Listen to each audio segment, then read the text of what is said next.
Pradhan University, our esteemed speaker of the day, Dr. Professor Chauhan sir, and all the attendees across the country. A very, very good morning to all of you. Well, this is the first step towards the strides that we have taken up to complete, in all respect, all angles and all angles of assessment. And with Chauhan sir, we are more than sure that we'll do it with perfection.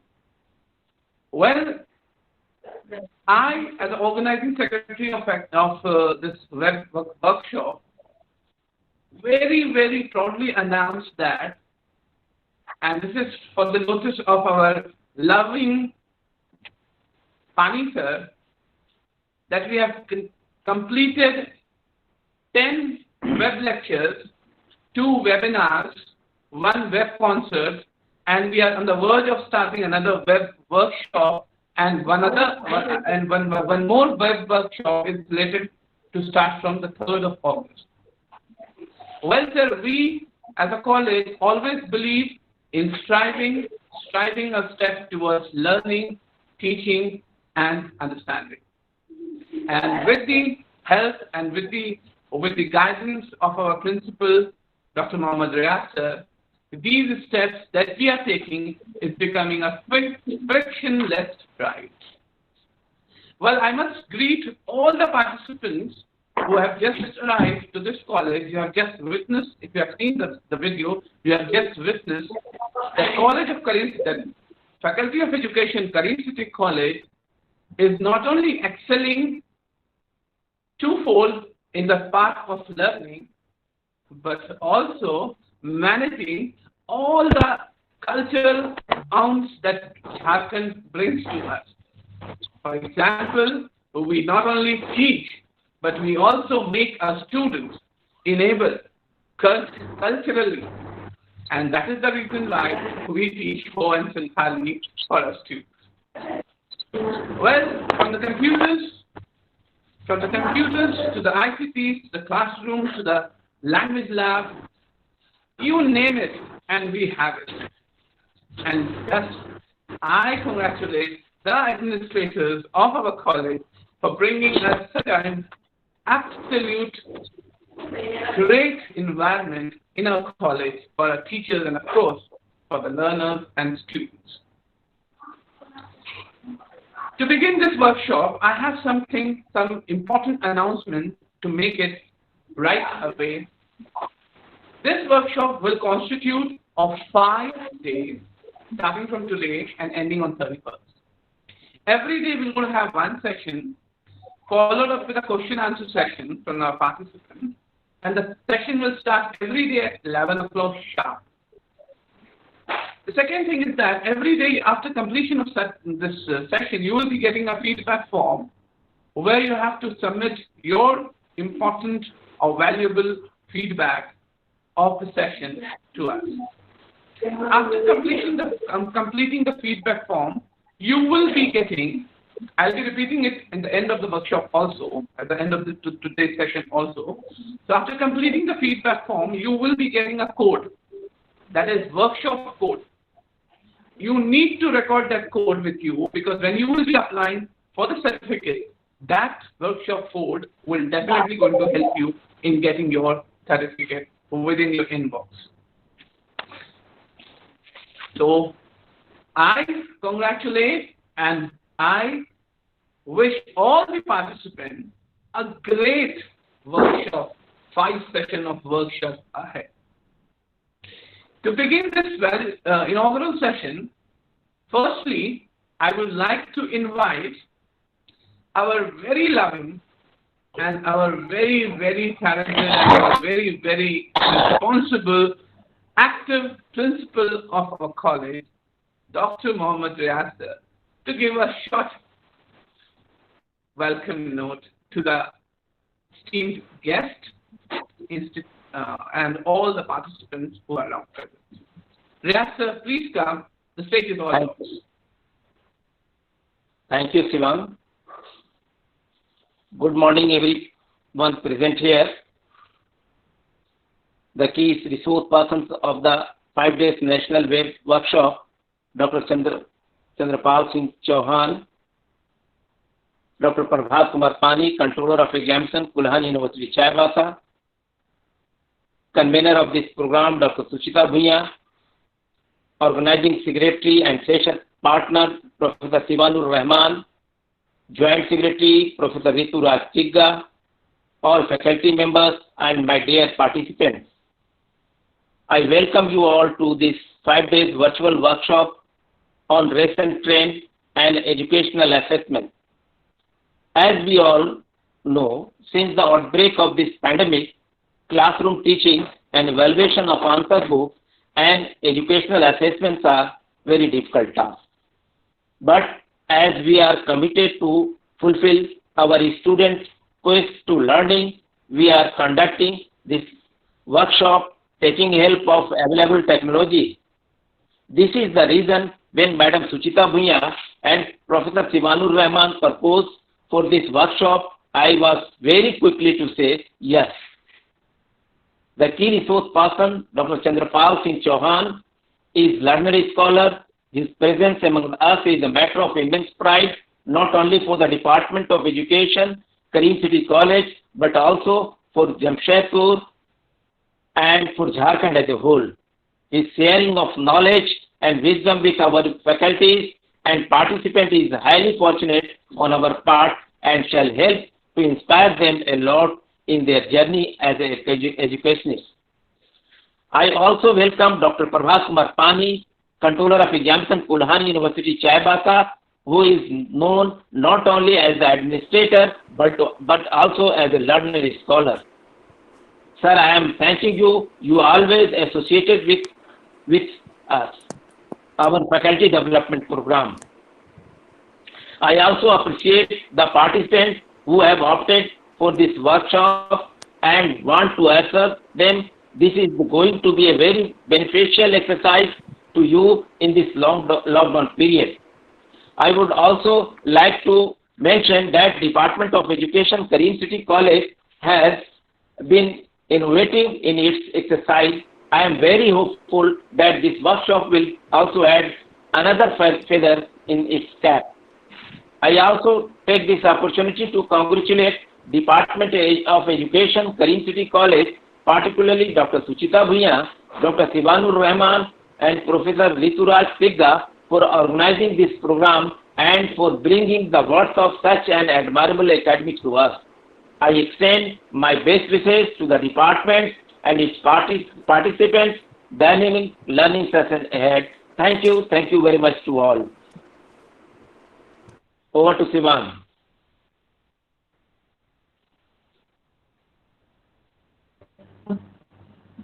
Thank you, Riyad sir, for your wonderful, always loving words. Now this is the time to hear someone who is always there with us in all our strides, helping us like anything in all administrative and university functional matters. Yes, we are talking about Dr. Pani sir, who has just arrived on our simple, humble request and gave his nod for this workshop. Sir, this all assessment ends on examination, and without your presence, this would be a never-ending step. Now I would like to welcome Dr. Pani sir to give a keynote to this workshop and to add a beautiful flavor of love and learning to it. Dr. Pani sir, please come and share your golden words with us. Thank you. Thank you, Dr. Raman. First of all, I appreciate the topic because the topic is being selected, the recent trends in educational assessment. Recent trends and educational assessment. First of all, we have to go through what was the previous situation. What was the previous scenario prior to COVID-19? If we go through the different scenario, Just we have to say that India has the largest population in the world in the age bracket of 5 to 24 years, which presents a large number of opportunity in the education space. There is a big demand and supply gap. There is a huge demand and supply gap in Indian sector. That is the first scenario prior to the COVID-19 in the month of March 2020. If we go through the English language, spoken English language, India has a huge English speaking population, which makes delivery of educational products easy.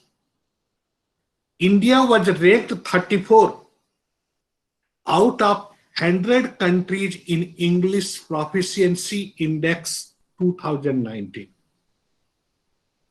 The third important one is 100% FDI from the automatic route is allowed in the education sector in India. The government of India has taken initiatives like National Accreditation Regulation Authority Bill for Higher Education and the Foreign Educational Institution Bill. That was the policy support. Next one is that between April 2000 to December 2019, inflow of US dollar nearly $3 billion has been witnessed a foreign direct investment in the educational sector. To private equity and the venture capital funding, education industries company to attract $500 million by the end of 2022. This was the situation in the month of March 2020. And just imagine in the mid of March 2020, the COVID-19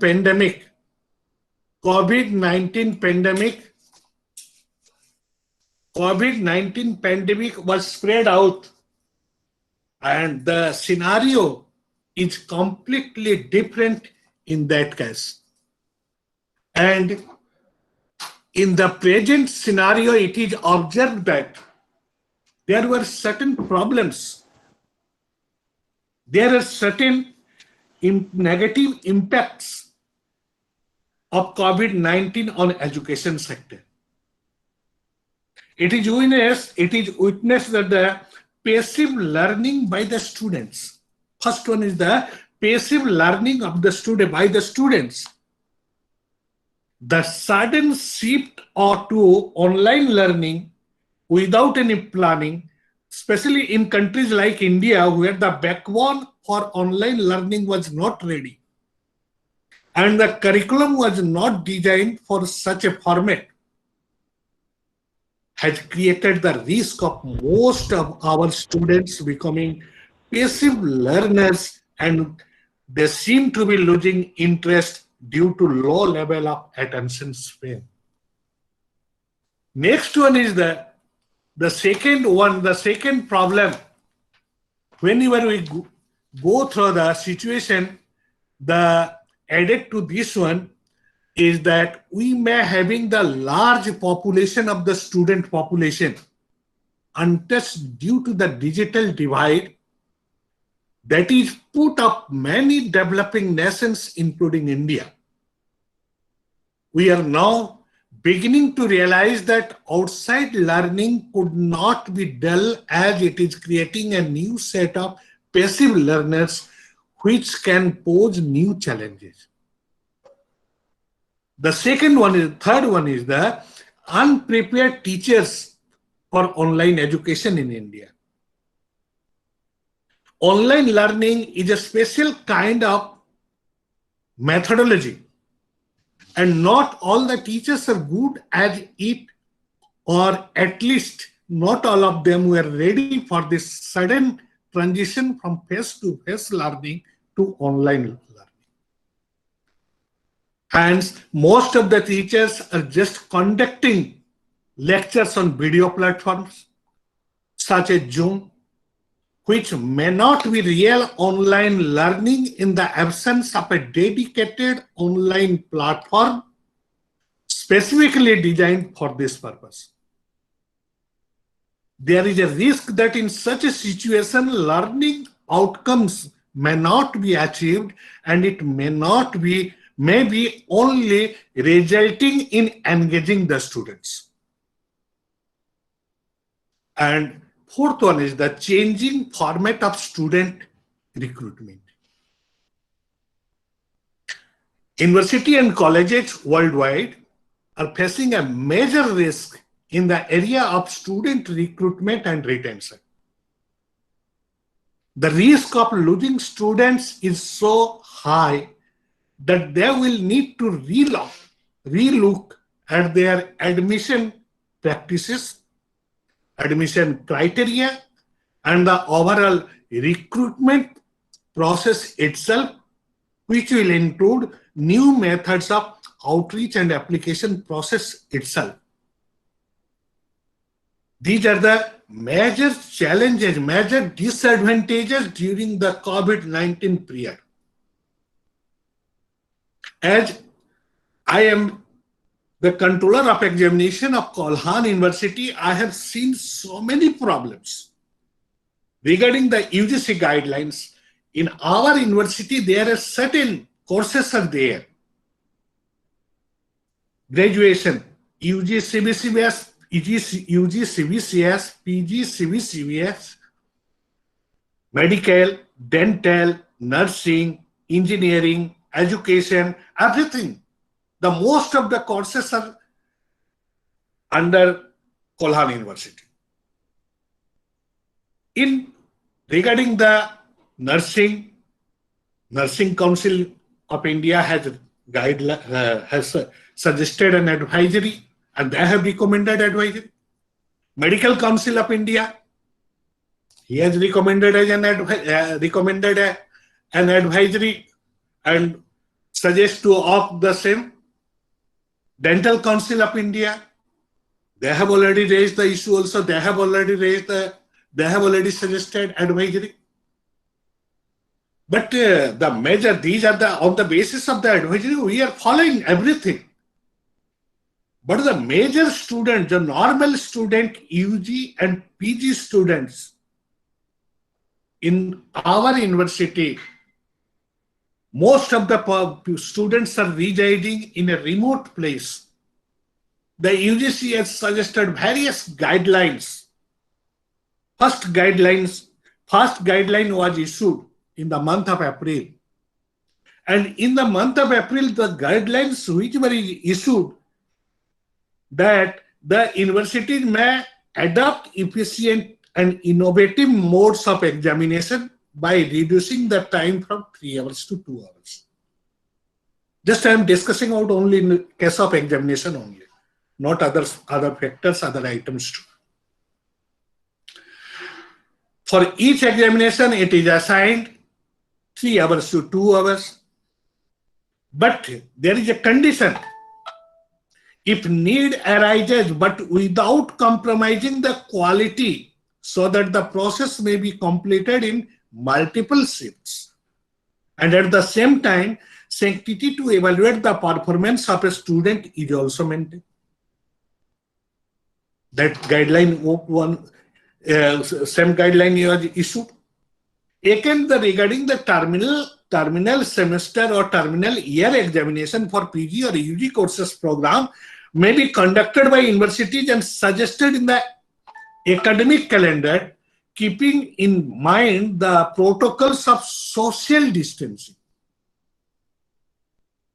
And lastly, it is suggested that in case the situation does not appear to be normal in view of COVID-19, in order to maintain social distancing, safety and health of the students, grading of students or marking of the students should be composite of 50% marks on the basis of pattern of internal evaluation adopted by the universities, and the remaining 50% marks can be awarded on the basis of the performance in previous semester only, if available.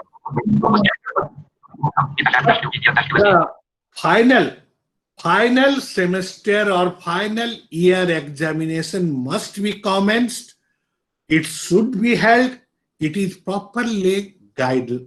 It is properly mentioned in the guideline.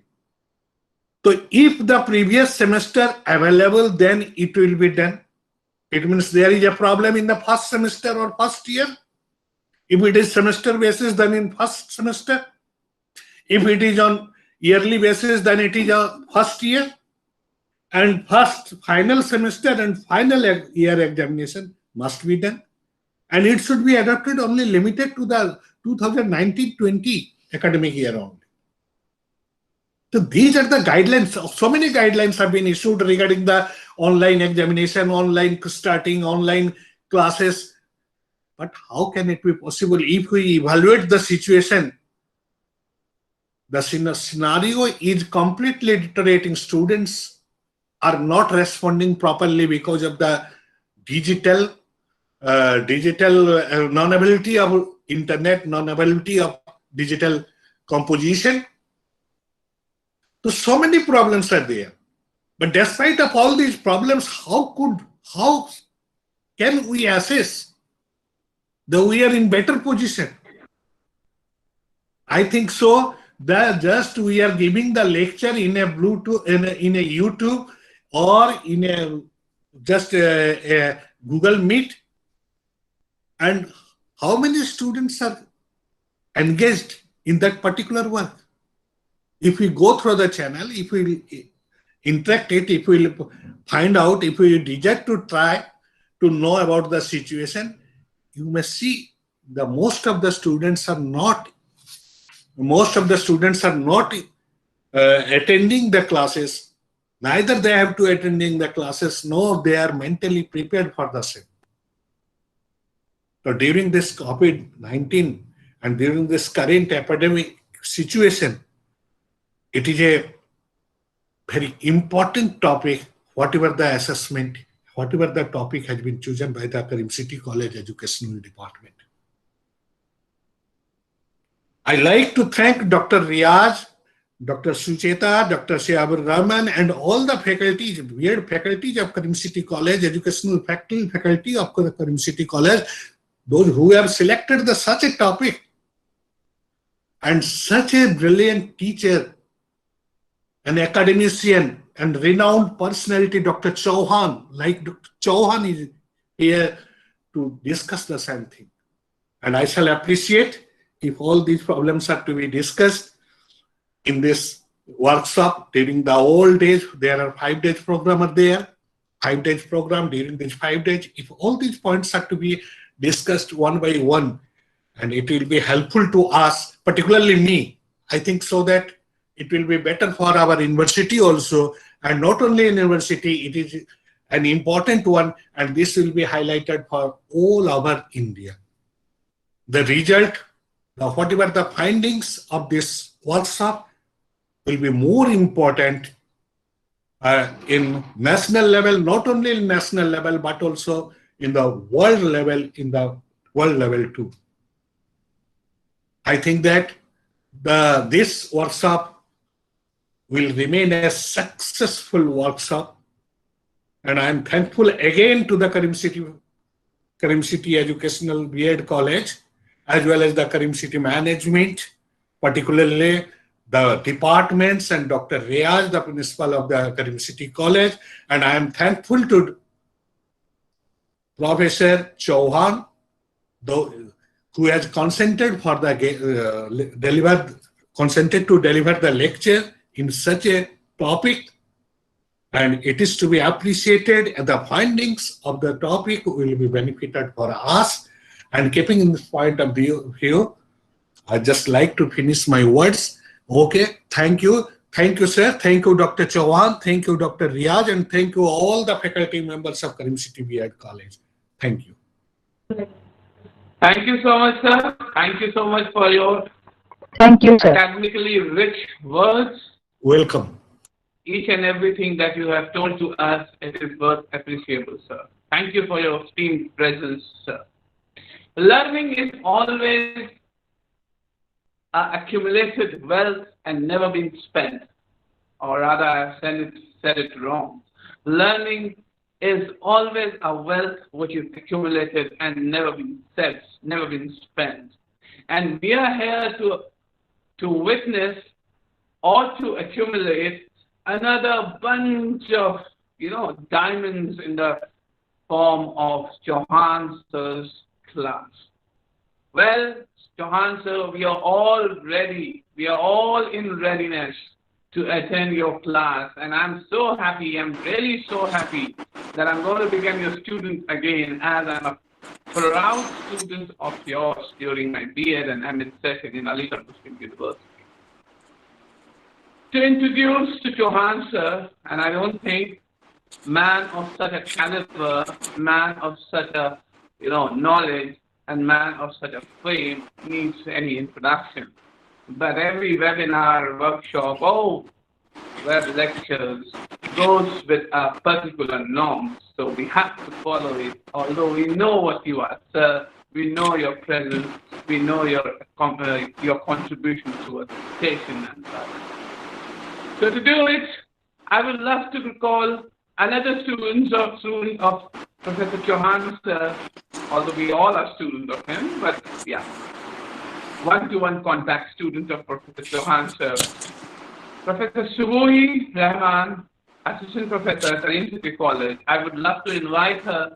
Please come up and introduce the most known personality of this India, at least in the academic world.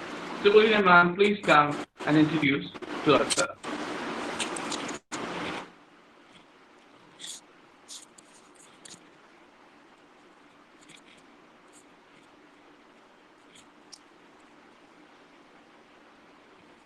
A very good morning to one and all present over here.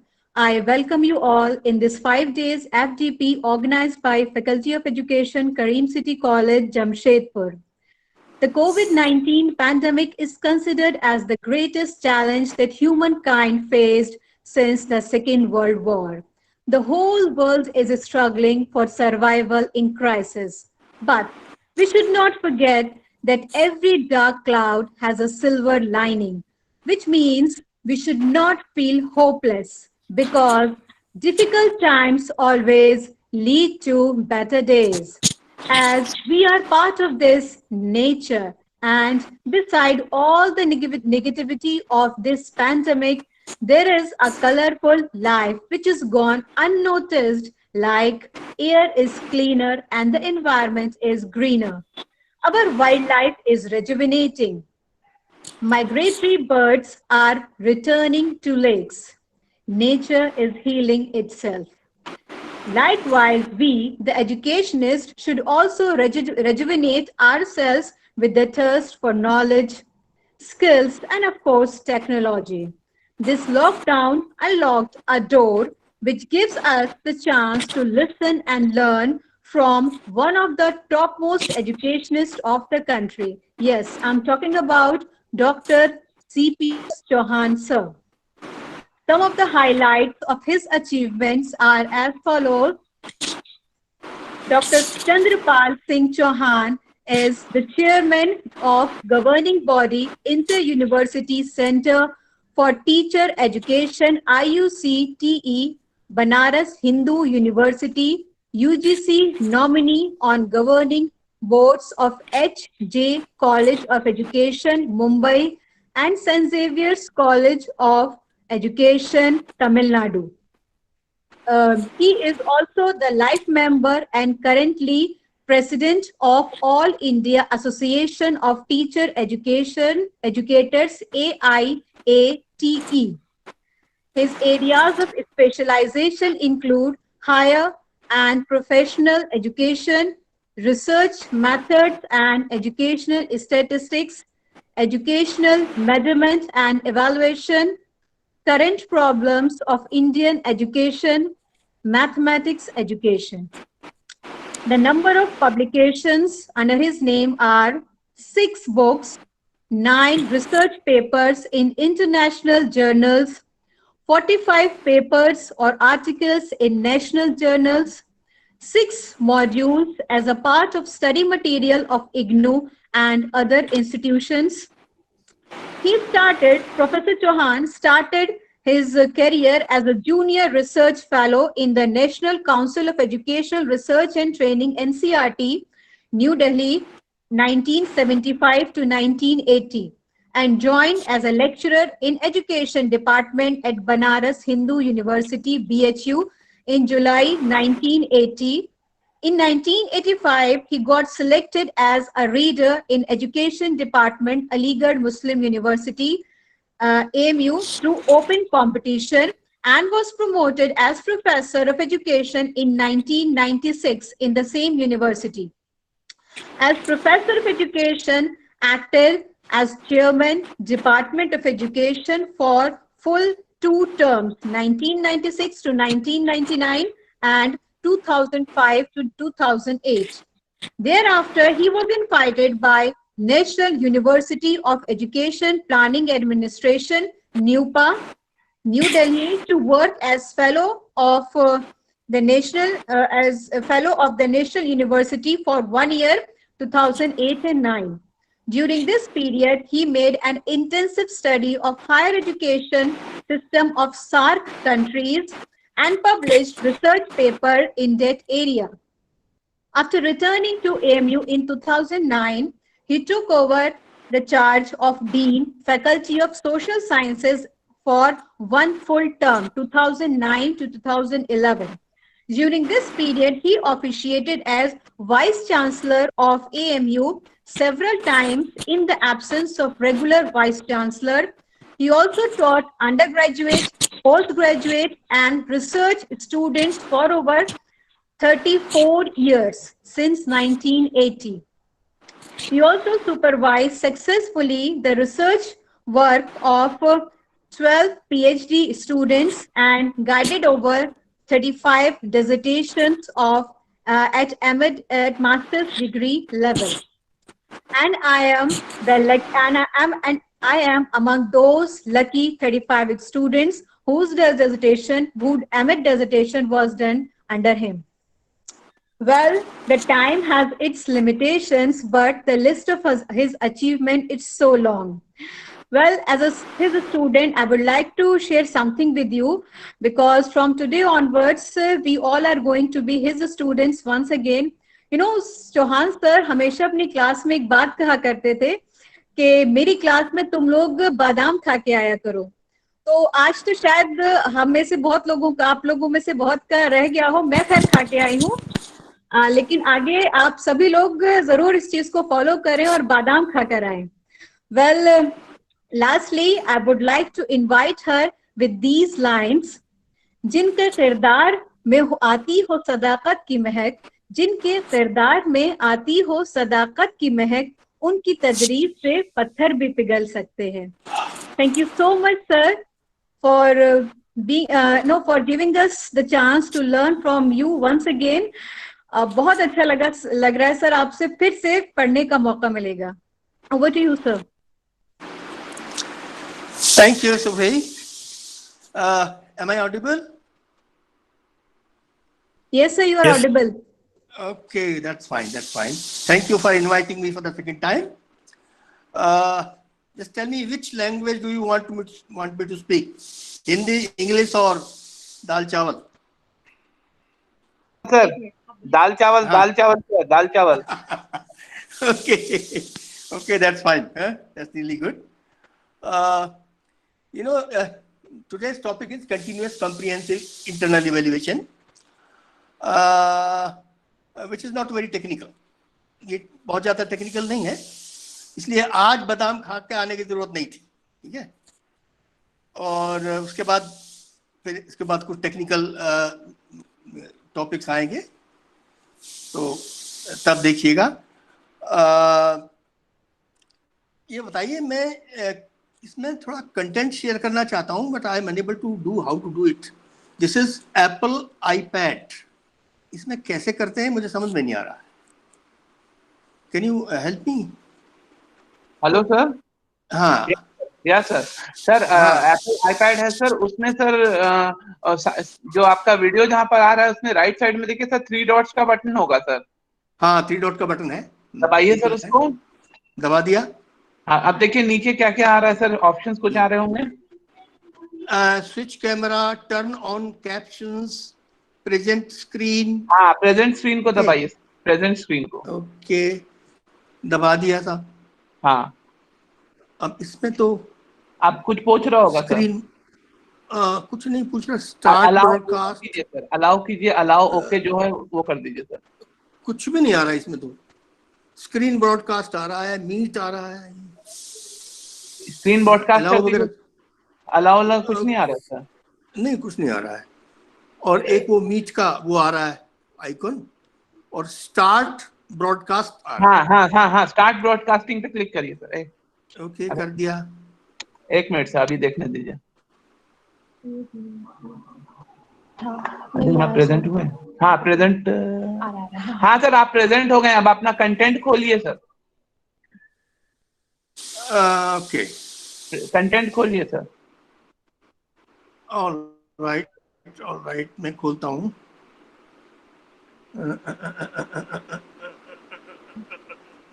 Okay, खोल दिया। Present है, present है।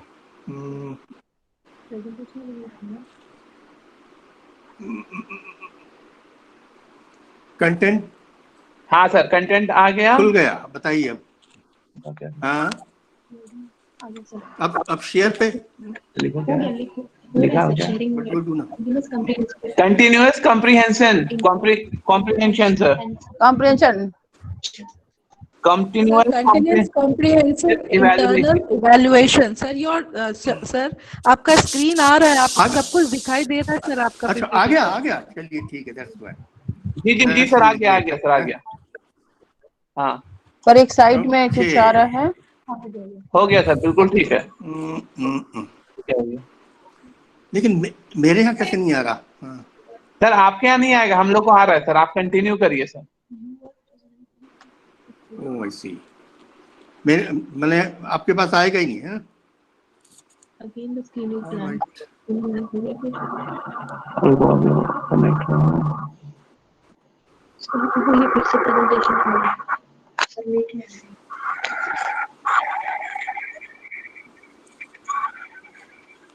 Sir screen blank हो गई है sir फिर से। हाँ, कैसे हो गया ये? समझ नहीं आ रहा। पानी सर आप प्रेजेंट कर दिए हैं, पानी सर आप स्टॉप प्रेजेंटिंग कीजिए। हाँ सर, आप चौहान सर आप फिर से प्रेजेंट कीजिए। गूगल मीट में जाइए। I request all the participant कि प्लीज आप लोग प्रेजेंटेशन मत ऑन कीजिएगा वरना सर का चला जाएगा। हाँ, गूगल मीट में 3 डॉट पे क्लिक करिए सर। ऑलराइट, फिर कर रहा हूँ दोबारा। ओके, प्रेजेंट स्क्रीन पे करता हूँ। ठीक है जी sir. And now start broadcast. हाँ, स्टार्ट ब्रॉडकास्ट।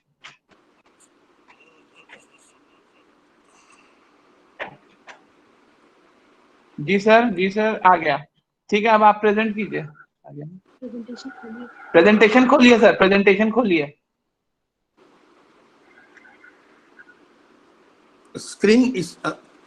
स्क्रीन ब्रॉडकास्ट पर क्या करूँ? नहीं हो गया सर, आपका प्रेजेंटेशन आ गया है सर। अब आप प्रेजेंटेशन खोलिए, प्रेजेंटेशन ऑन हो गया है सर। लेकिन खुलेगा कैसे? ये तो कोई उस पेज में जाइए जहाँ पे आपका सर जैसे पहले खोलिए वैसे खोलिए ना सर।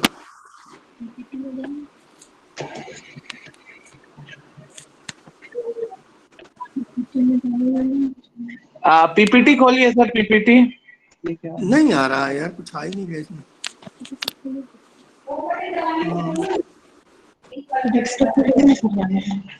आईपैड पे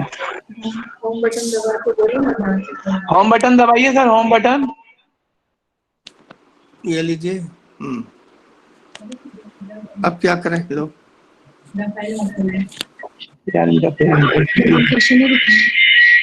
हाँ समझ। सर एक मिनट।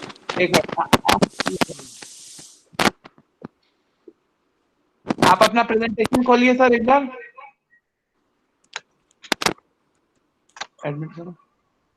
आया, यू आर प्रेजेंटिंग आ रहा है। हाँ ठीक है सर, आप उसको होम बटन दबा दीजिए, उसको होम बटन दबा करके अपना पीपीटी खोलिए सर।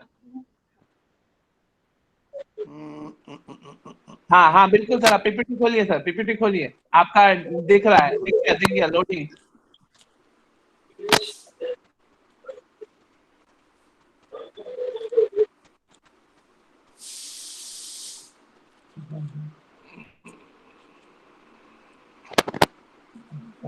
लोड हो रहा है। हाँ लोड हो रहा है शायद, काला काला आ रहा है, लोडिंग लोडिंग।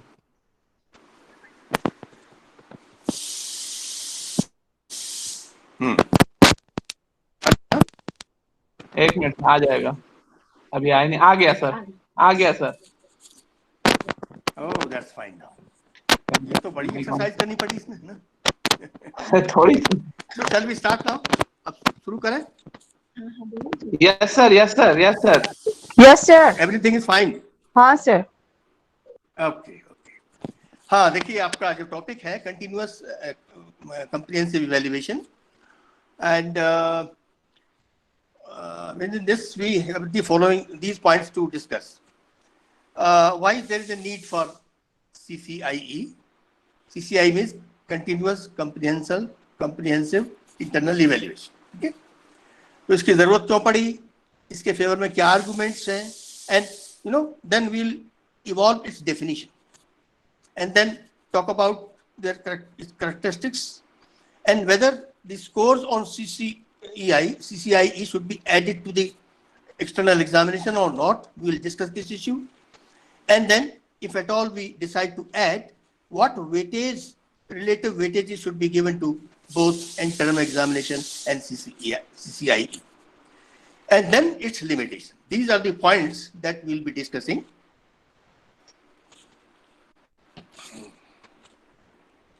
Okay. Now, बहुत सारी चीजें आप लोग जानते हैं, because this essay examination is not new to you. Most of you have passed through this, and as we know that this tests only cognitive abilities of the candidates, and mostly limited to the rote memorization of the content of learning. And because human behavior is divided into three major aspects. देखिए तीन चीजें होती हैं.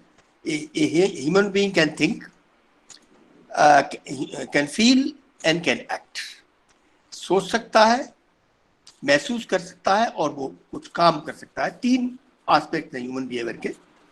लेकिन ये जो हमारा एस्से examination है, this tests only one aspect, and which is cognitive ability. So this is one limitation of this.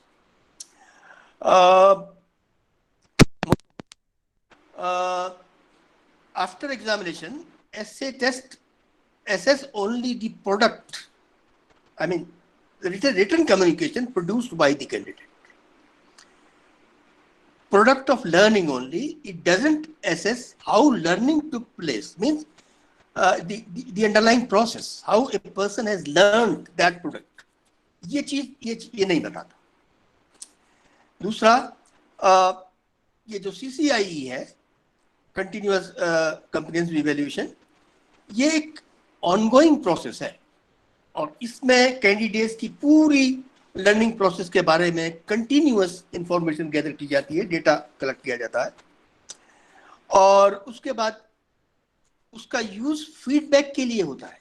यानी purpose of continuous internal assessment is twofold. One, it contributes to the final result, I mean reporting of learning, and secondly, it provides feedback to both teachers and students.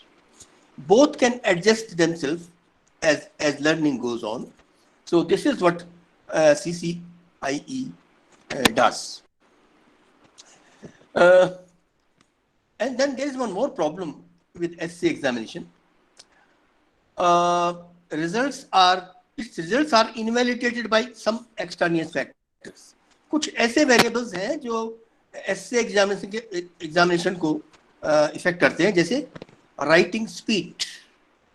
कहते हैं ना कि बहुत ज्यादा लिख कर आया, तो जो ज्यादा लिख देता है तो वो एक्सपेक्ट करता है कि उसके मार्क्स ज्यादा आएंगे, तो राइटिंग स्पीड उस पर असर डालती है। लैंग्वेज की क्वालिटी, कितनी अच्छी लैंग्वेज लिखी, quality of language, and vocabulary of a person, verbal fluency.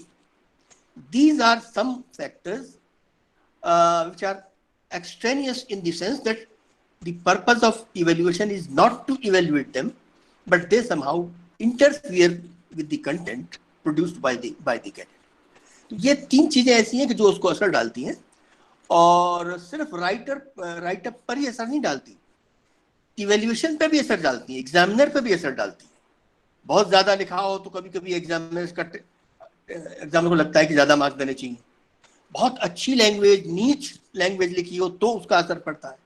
Actually handwriting quality है, खूबसूरत जब लिखाई लगती है तो उसका एक it give the first impression on the exam. पहला इंप्रेशन इसी बात का पड़ता है कि वो बहुत अच्छा लिखा है। तो इसलिए ये कुछ चीजें ऐसी हैं, जबकि पर्पस ये नहीं होता। पर्पस जो है एग्जामिनेशन का राइटिंग स्पीड या क्वालिटी ऑफ लैंग्वेज ये मेजर करना नहीं होता। पर्पस होता है कि लर्निंग कितनी है वो की जाए। और दूसरा, जब एग्जामिनेशन साल भर बाद होता है, यानी कोई चीज काफी दिन बाद जब होती है, सिर्फ एग्जाम की बात नहीं है, लाइफ में कोई भी चीज अगर बहुत लंबे टाइम बाद होती है तो थोड़ी एंजाइटी और स्ट्रेस पैदा करती है, उससे चिंता हो जाती है, एंजाइटी हो जाती है, स्ट्रेन हो जाता है। और कभी कभी वो जो स्ट्रेन है, एग्जामिनेशन स्ट्रेन, बहुत ही साइकोलॉजिकल प्रॉब्लम पैदा कर देता है, और कभी कभी बहुत ही ड्रेस्टिक स्टेप ले लेते हैं स्टूडेंट्स। कई बार आपने सुना होगा कि एग्जाम में फेल होने के बाद बच्चे सुसाइड कर लेते हैं, तो ये ड्रेस्टिक स्टेप्स हैं, and this is because of stress and strain created by examination anxiety. तो ये जो बहुत दिन बाद जब होती है कोई चीज तो उससे एंजाइटी होती ही है। तो ये इसकी प्रॉब्लम है। दूसरा, एक कंपटीशन मार्केट में इतना ज्यादा है तो कि ज्यादा से ज्यादा स्कोर करना चाहता है हर आदमी, because market is very competitive, and unless somebody prepares for that competition he doesn't find a place there.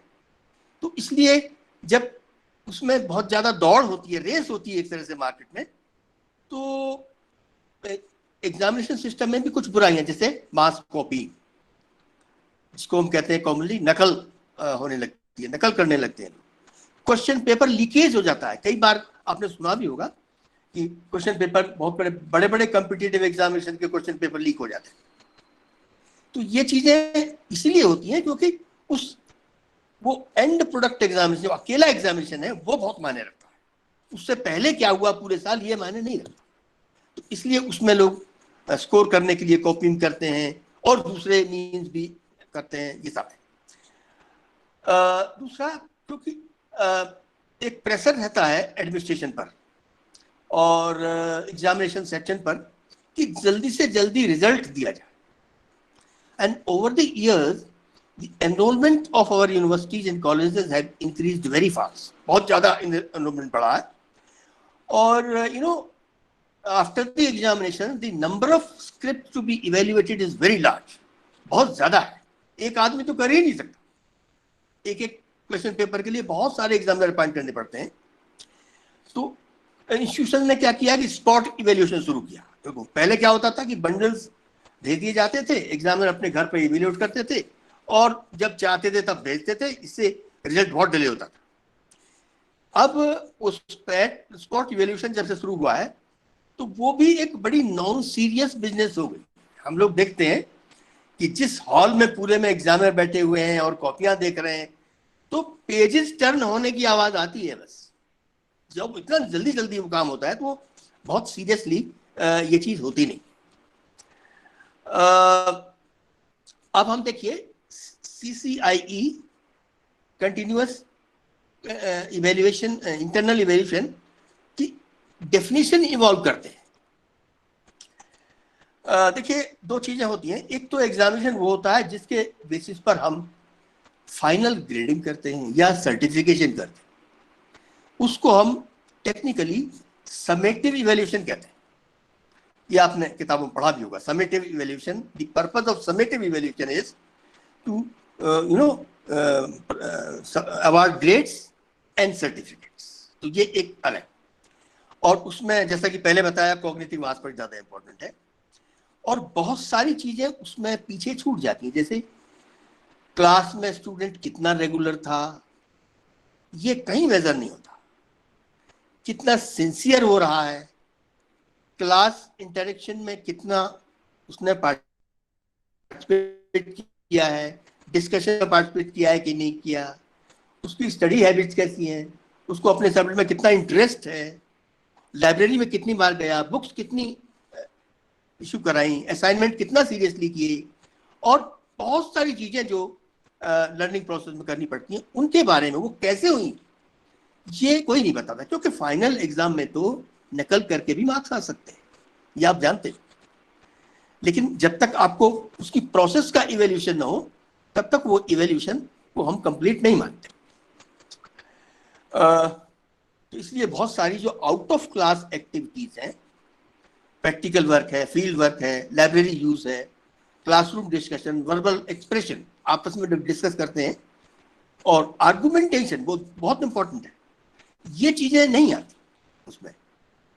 I mean verbal argumentation उसमें लिख देता है आदमी, एक अलग बात है. और दूसरा, एक टर्मिनल एग्जामिनेशन जो साल में एक बार होता है और जो 3 घंटे में ही खत्म हो जाता है, कहीं कहीं तो 2 ही घंटे में हो जाता है, उसके बेसिस पर किसी के बारे में, किसी की लाइफ के बारे में लॉन्ग टर्म डिसीजन ले लेना, ये साइकोलॉजिकली साउंड प्रैक्टिस नहीं है. तो ये माना जाता है कि कुछ और चीज हो, सिर्फ वही ना हो. उसमें तो बहुत सारी चीजें आ जाती हैं, और इसलिए उसको हम कंप्लीट नहीं मानते. और हो ये गया है कि teaching is subordinated to testing. Actually long back, ये 1902 की बात है.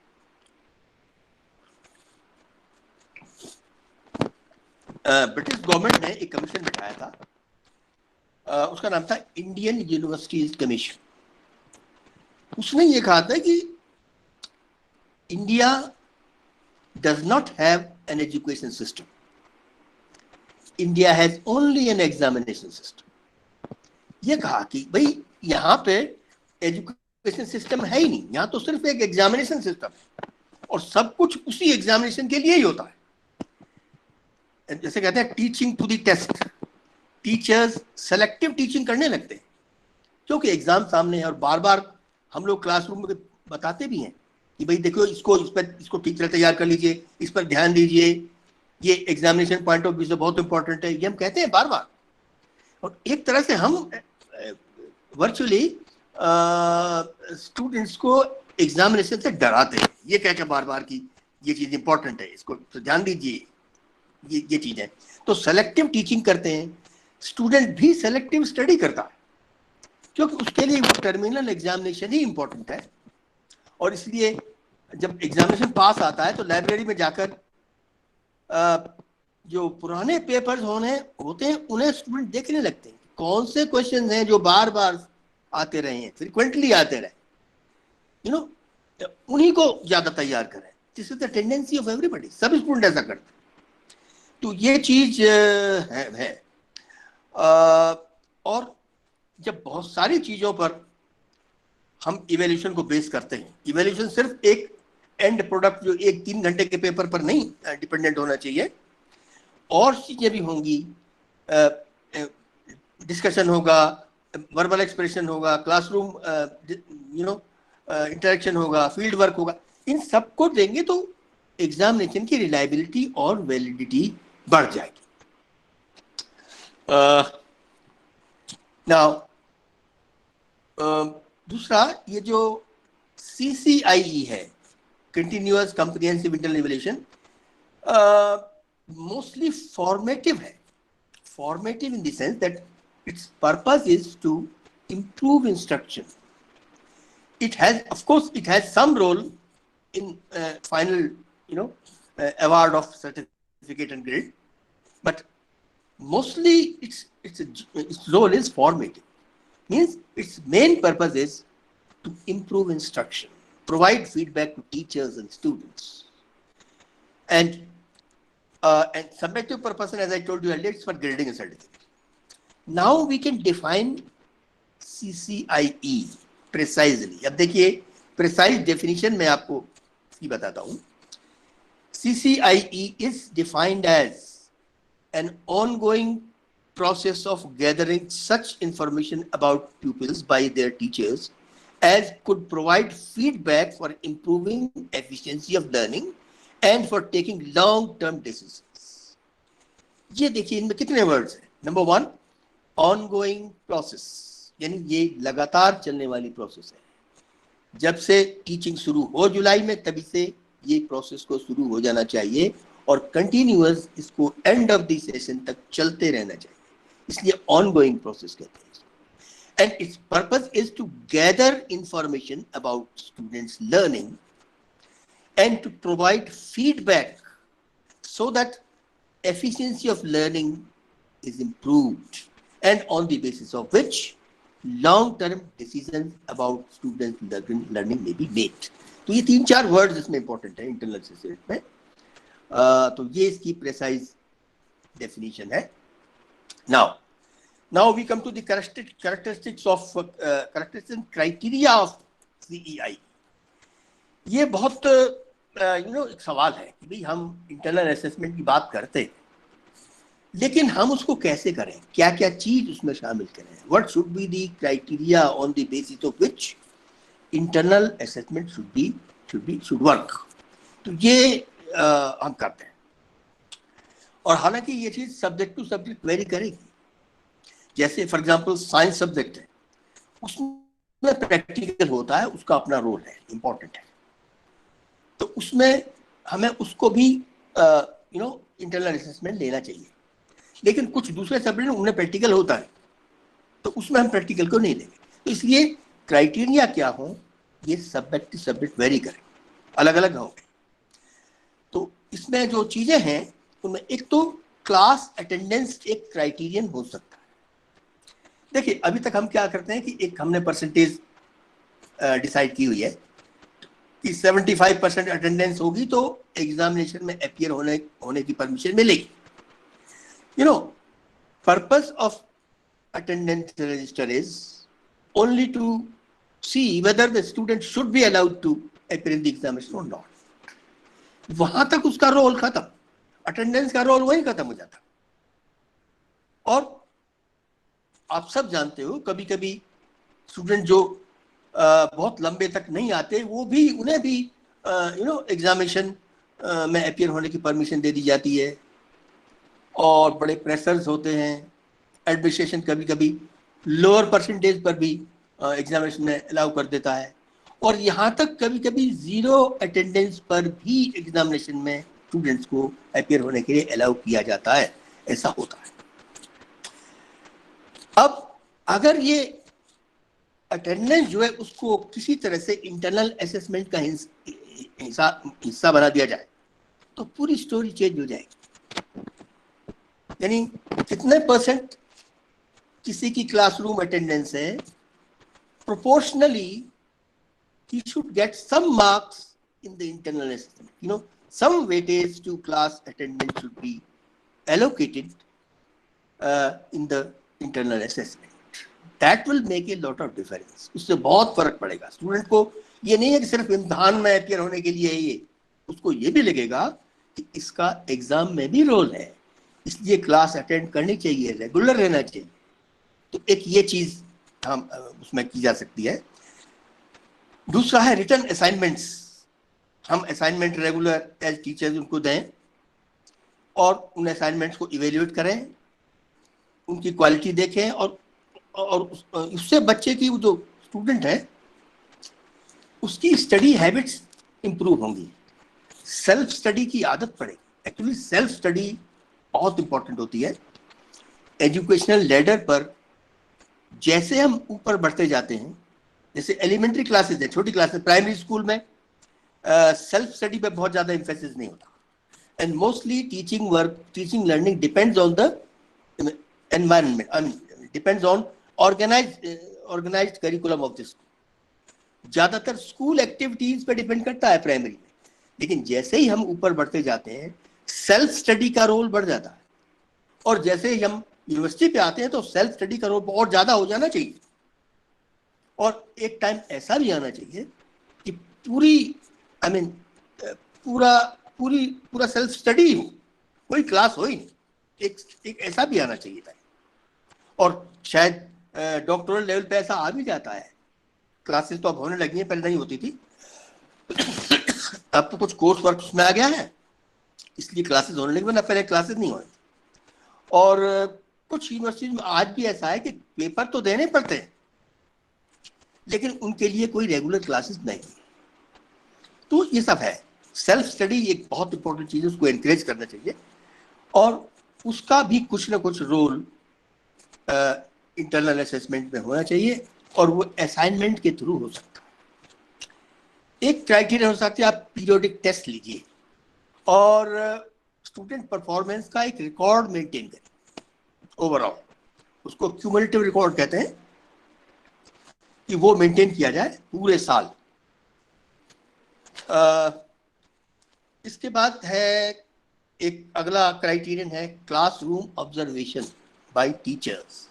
देखिए, टीचर्स अपनी क्लास में जब पढ़ाते हैं तो हर स्टूडेंट पर नजर रखते हैं, हर एक को ऑब्जर्व करते हैं कि वो कैसे क्लास में कितना इंटरेस्ट ले रहा है, कितना डिस्कशन में पार्टिसिपेट कर रहा है, कितने अपने डाउट्स रिमूव करने के लिए क्वेश्चनिंग कर रहा है, अपने फ्रेंड्स के साथ कितना डिस्कशन कर रहा है, सारी चीज़ें मायने रखती। और कभी कभी म्यूचुअल डिस्कशन जो होता है स्टूडेंट्स का, that kind of discussion is more helpful in clarifying concept than discussion with the teachers, ऐसा होता है। तो ये चीज़ें, इसको भी हम classroom observation which should be exclusively teachers right, teacher देखे, हर एक को ऑब्जर्व करे, हर एक के बारे में अपनी रेटिंग रखे, और वो कॉन्फिडेंस रखे या ना रखे वो टीचर पर डिपेंड करेगा, लेकिन ये होना चाहिए। इसके बाद प्रैक्टिकल वर्क साइंस सब्जेक्ट में, लेबोरेटरी वर्क ये सब में नहीं होता। एंड लाइब्रेरी, देखिए लाइब्रेरी यूज को एसेस किया जाना चाहिए, कौन स्टूडेंट कितना लाइब्रेरी का इस्तेमाल करता है, इसको भी इंटरनल असेसमेंट में एक क्राइटेरियन के तरह इस्तेमाल किया जाना चाहिए। और साइंसेज में तो हम कह सकते हैं भाई आपने कितने एक्सपेरिमेंट किए, क्योंकि साइंसेज में तो नंबर ऑफ एक्सपेरिमेंट फिक्स होता है, सबको करना होता है, तो वो एक क्राइटेरियन उसमें हो सकता है। लाइब्रेरी के लिए नंबर ऑफ बुक्स इश्यूड, कितनी किताबें उसने इश्यू कराई, कितना पढ़ा, तो ये एक चीज होनी चाहिए। देखिए, मैं यहाँ आपको एक बात बता रहा हूँ कि लाइब्रेरी की कितनी किताबें पढ़ी, इससे क्या क्या मैसेज मिल सकता है। मैं एक यूनिवर्सिटी की बात बता रहा हूँ आपको, वहाँ नए नए वाइस चांसलर आए थे और उनको एक सिलेक्शन कमेटी करनी थी, एक साहब को प्रमोट कर, एक टीचर को प्रमोट करने के लिए। इंटरव्यू से एक दिन पहले vice chancellor visited the departmental library and asked the person concerned as to how many books within the last 6 months that particular teacher has got issued. अब आप देखिए, ये सच बात है कि वाइस चांसलर ने लाइब्रेरी में डिपार्टमेंट जाके पूछा कि भाई ये साहब हैं, इन्होंने पिछले 6 महीने में कितनी किताबें इश्यू कराई हैं, जरा इसका नाम। तो देखिए, उससे गेस किया होगा कि भाई कितना आदमी पढ़ने में इंटरेस्ट रखता है, कितना स्टूडेंट्स की मदद करने के लिए कितनी मेहनत करता है, ये सारी चीजें उससे मिल जाती। सिर्फ एक चीज से कि आपने किताब लाइब्रेरी से किताबें कितनी इशू कराई, इससे ये इंफॉर्मेशन मिल जाएगी कि स्टूडेंट की मदद करने के लिए, उसको कंप्लीट नॉलेज देने के लिए आप कितनी मेहनत करते हैं, तो ये से पता चल जाता है। उसके बाद कुछ चीज़ें और होती हैं, जैसे प्रोजेक्ट्स हैं, आप इंडिविजुअल प्रोजेक्ट भी दे सकते हैं, ग्रुप प्रोजेक्ट भी दे सकते हैं, टर्म पेपर्स भी दे सकते हैं, और उन पर जो परफॉर्मेंस है उसको आप रिकॉर्ड कर सकते हैं। एक्चुअली इसमें क्यूमुलेटिव रिकॉर्ड बहुत इंपॉर्टेंट है, क्योंकि हर स्टूडेंट के बारे में पूरे साल उसकी एक्टिविटीज का रिकॉर्ड रखना पड़ेगा, and on the basis of that record his performance can be evaluated on the component of internal evaluation. तो ये एक जरूरी चीज है। इसके बाद फर्दर देखिए, इंस्टीट्यूशन में डिबेट वगैरह भी होती हैं, डिस्कशंस भी होते हैं, उनमें पार्टिसिपेंट स्टूडेंट्स ने कितना किया, इसको भी हम उसमें क्राइटेरियन बना सकते हैं। और एक कम्युनिटी सर्विस होती है, क्योंकि यूनिवर्सिटी का काम टीचिंग और रिसर्च दो मेन वर्क तो हैं ही, एक तीसरा काम और है, working with the community around, या उसको कहते हैं कहीं कहीं उसको एक्सटेंशन भी कहते हैं। तो कम्युनिटी के साथ आपने क्या काम किया, बहुत सारी चीजें हैं जो हम लोग कम्युनिटी के साथ करा सकते हैं, स्टूडेंट्स को इन्वॉल्व कर सकते हैं, जैसे हेल्थ अवेयरनेस पैदा करना, आसपास के पास गाँवों में और लोकेलिटी में जाएं और लोगों में हेल्थ अवेयरनेस क्रिएट करें। आजकल तो ये बहुत जरूरी है कोरोना के टाइम। क्लीनलीनेस ड्राइव, सफाई के बारे में, और बेसिक लिटरेसी। आजकल वो जो लिटरेसी न्यूमरेसी की ज़्यादा नहीं, अब तो कंप्यूटर लिटरेसी, डिजिटल लिटरेसी की ज़्यादा ज़रूरत है। और आजकल यूनिवर्सिटी के स्टूडेंट्स को, कॉलेज स्टूडेंट्स को चाहिए कि लोकेलिटी में जाएं और डिजिटल लिटरेसी दें लोगों को, तो ये चीज़ आगे आए। उसके बाद और क्राइटेरिया टीचर खुद तय करे।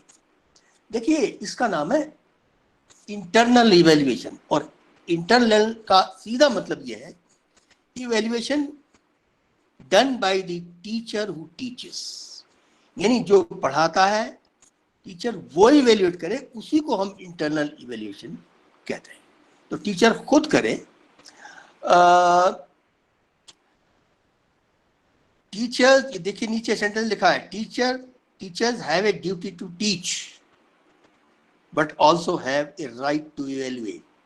ये बहुत इंपॉर्टेंट स्टेटमेंट है किसी बड़े आदमी का, कि इवेल्युएशन करना टीचर्स का हक है, अपने बच्चों को इवेल्युएट करना टीचर्स का हक है, और वो अपने आप डिसाइड कर सकते हैं कि किस क्राइटेरिया, कौन से जो कसौटी होंगी, जो क्राइटेरियन होंगे, जिनके बेसिस पर वो अपना इंटरनल असेसमेंट को बेस बनाएंगे। तो टीचर का फ्रीडम इसमें बहुत ज़रूरी है। टीचर्स पे आप ये नहीं कर सकते आपको ये रखना है, ये नहीं सकता। वैसे बहुत सारे हमने अभी 8-10 फैक्टर लिए हैं और इनको क्राइटेरियन माना है, लेकिन even then teacher should be free. Teacher को ऑटोनॉमी होनी चाहिए कि वो किस तरह अपनी इंटरनल असेसमेंट को इवेल्युएट करें, तो ये चीज उसमें होनी चाहिए। अब नेक्स्ट चीज आती है कि इनका वेट कितना हो, कितना वेटेज हम इंटरनल, क्योंकि देखिए इंटरनल इवेल्युएशन का जब तक रोल सर्टिफिकेशन में और ग्रेडिंग में नहीं होगा तब तक उसका कोई पर्पस नहीं। परफॉर्मेंस और scores on continuous comprehensive internal evaluation should form an important part of final grading system and certification. उसका कुछ ना कुछ रोल होना चाहिए। तो अब इन दोनों को कितना वेटेज दें, ये एक इश्यू रहा है। तरह तरह के एक्सपेरिमेंट यूनिवर्सिटीज ने किए हैं, जैसे 75-25 model, 75% external examination, 25% internal, 70-30, 60-40 and even 50-50 ये एक्सपेरिमेंट्स ट्राई किए हैं। मैं एक यूनिवर्सिटी को जानता हूं कि जिसमें 50% इंटरनल है और 50% है और वो ठीक चल रहा है। And there is one university where there is no external examination at all, है ही नहीं, सब कुछ इंटरनल टीचर करते हैं, फाइनल टेस्ट भी वो टीचर ही खुद लेते हैं, एंड उसी के बेसिस पे सब, और वो सिस्टम भी बहुत अच्छा वर्क कर रहा। इसके बाद एक इश्यू और है। एक तो ये है कि भाई वेटेज कितना हो, दूसरा कि जब आप फाइनल सर्टिफिकेट देते हो, मार्कशीट देते हो, then what to do, whether we should report internal assessment marks separately or in combination with the external examination results. क्या करना चाहिए, जोड़ें उसके साथ या न, या सेपरेटली रिपोर्ट करें या ऐड करके रिपोर्ट करें। ये चीजें ये इश्यूज हैं और ये चलते रहते हैं। लेकिन ये है कि ज़्यादातर ऐसा होता है कि एक तो 75-25 मॉडल है, यही वर्क कर रहा है ज़्यादातर यूनिवर्सिटीज़ में। ये 75-25 मॉडल है, 75% एक्सटर्नल एग्जामिनेशन एंड 25% इंटरनल। ज़्यादातर यही चल रहा है और दोनों में कुछ मिनिमम मार्क्स फिक्स्ड हैं कि मिनिमम एक्सटर्नल एग्जाम में 75 में से 25 होना चाहिए या 30 होना चाहिए मिनिमम, एंड इंटरनल असेसमेंट में 25 में से 10 होना चाहिए, और मिलाकर हुआ 40। लेकिन 40 पास मार्क्स नहीं, पास मार्क्स कहीं कहीं 45 या 50 है। यानी पास, ये तीन चीजें हैं एक्चुअली। टोटल पासिंग मार्क्स एक अलग चीज है और दोनों कंपोनेंट्स में मिनिमम मार्क्स अलग है। दोनों कंपोनेंट्स में मिनिमम मार्क्स तो होने ही चाहिए, प्लस ऐड करके टोटल भी उतना होना चाहिए जितना मिनिमम पासिंग मार्क्स यूनिवर्सिटी ने फिक्स किए हुए हैं। तो इस तरह की ये चीजें प्रैक्टिस चल रही है। अब एक सवाल ये भी, ये जो इंटरनल असेसमेंट है क्या ये कम्प्लीमेंट्री है या सप्लीमेंट्री? तो हम इसको कम्प्लीमेंट्री मानते हैं, क्योंकि हम ये मानते हैं कि इसकी जरूरत इसलिए पड़ी कि बहुत सारी चीजें ऐसी हैं जिनको हम एक्सटर्नल एग्जामिनेशन के थ्रू टेस्ट नहीं कर सकते।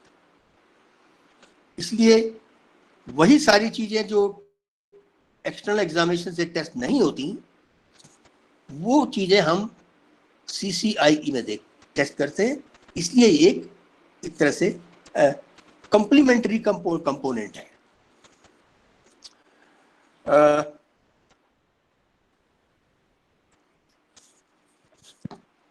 देखिए, अब यहां एक सवाल और आता है, स्कोर्स दोनों के कंबाइन कैसे किए जाएं? क्या simple arithmetical or algebraic addition will work? And this is what actually we have been doing. सब जगह हो भी यही रहा। हम लोग क्या करते हैं, एक्सटर्नल एग्जामिनेशन और इंटरनल एग्जामिनेशन के मार्क्स को जोड़ देते टोटल। यहां एक इश्यू है। देखिए, हम इंचेस और सेंटीमीटर्स को नहीं जोड़ सकते। ये नहीं कह सकते 5 सेंटीमीटर और 10 इंच मिला के 15 हो गया, 15 क्या हो गया, ऐसे नहीं। क्योंकि जब दोनों चीजें अलग अलग हैं तो कैसे जोड़ सकते? We are testing different things through different examination, I mean different modes of examination. ऐसे टेस्ट के थ्रू हम कुछ और टेस्ट कर रहे हैं और प्रैक्टिकल्स के थ्रू हम कुछ और चीज टेस्ट कर रहे हैं। दोनों के मार्क्स को हम एज इट इज जोड़ कैसे सकते? दोनों स्केल अलग है। जब हमें ऐड करना होता है तो कॉमन स्केल में रिड्यूस हम करते हैं। जैसे हमें मान लीजिए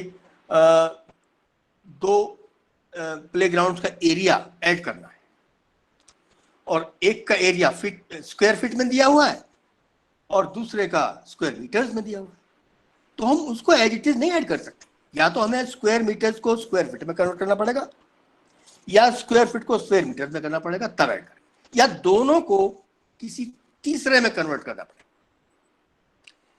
तो ये जो स्टैंडर्डाइजेशन का कॉन्सेप्ट है वो यही है। Before we combine scores based on CCIE and the external examination, we should go for standardization or scaling of scores so as to reduce them to the common scale. पहले common scale पर करिए, तब add करिए। और इस तरह की practice मुझे अभी नहीं लगता कि कहीं है, मैंने सुना नहीं। अभी तक यही चल रहा है सब जगह कि इंटरनल एक्सटर्नल मार्क्स को जोड़ दिया जाता है और उनको मार्कशीट में एंटर कर दिया जाता है। और जबकि आज तो कंप्यूटर का जमाना है, स्केलिंग के मेथड, स्टैटिस्टिकल मेथड्स अवेलेबल हैं, ग्राफिकल मेथड भी अवेलेबल है, बड़ी आसानी से उन्हें किया भी जा सकता है। तो इस चीज की कोशिश करनी चाहिए कि मार्क्स को इवन डिफरेंट पेपर्स के मार्क्स को भी ऐड नहीं करना चाहिए। मैथमेटिक्स के मार्क्स और इंग्लिश के मार्क्स जोड़ दिए, गलत है, क्योंकि दोनों का स्केल बिल्कुल अलग है। तो इसलिए उसको एक दूसरे में किसी कॉमन स्केल में कन्वर्ट करके ही उसको ऐड करना चाहिए। तो ये एक चीज है, एक तो स्केलिंग उनकी होनी चाहिए, तब ऐड करना चाहिए।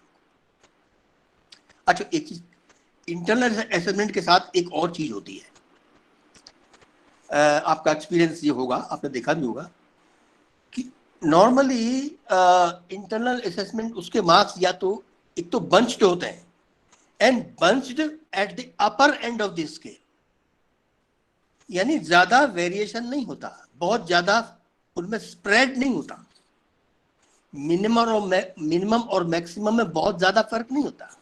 लाइक अगर 25 मार्क्स की इंटरनल असेसमेंट है, तो जब आप इंटरनल असेसमेंट की लिस्ट देखेंगे, मार्क्स की लिस्ट देखेंगे, तो यू विल फाइंड कि 18 और 22-23 के बीच में सब है, मतलब eight the upper and it is bunch, ये बंचिंग होती है। दूसरा, इन्फ्लेटेड होते हैं, एक्सटर्नल मार्क के मुकाबले इन्फ्लेटेड होते हैं। मैं आपको एक यूनिवर्सिटी की बात बता रहा हूँ। इंटरनल असेसमेंट जैसे सब जगह होती है, वहां भी थी, और ये देखा जाता था कि टोटल 25 सीट वहां थी एक कोर्स में, और हर साल 18-19, 17-18-19 इतनी फर्स्ट डिविजन आते थे। डिस्कशन के बाद ये देख पाया गया कि भाई ये सारा खेल जो है, ये सब चीज इंटरनल असेसमेंट की वजह से होती है, जिसके मार्क्स इन्फ्लेटेड होते हैं और बंच्ड होते हैं। उन्होंने कहा ठीक है, इसको बंद कर दो, इंटरनल असेसमेंट को क्लोज कर दिया गया। अब तो दोबारा शुरू कर दिया है, लेकिन कुछ टाइम के लिए क्लोज किया। एंड तब पता लगा कि 25 में से फर्स्ट डिवीजन आ रही है 3, 4, 5, एकदम इतना डाउन। तो अकेली इंटरनल असेसमेंट इतना इन्फ्लेट कर देती है कभी कभी रिजल्ट को, ये नहीं होना चाहिए, बंचिंग नहीं होना चाहिए, कि स्प्रेड बहुत जरूरी है, और तभी उसका कुछ मतलब होगा।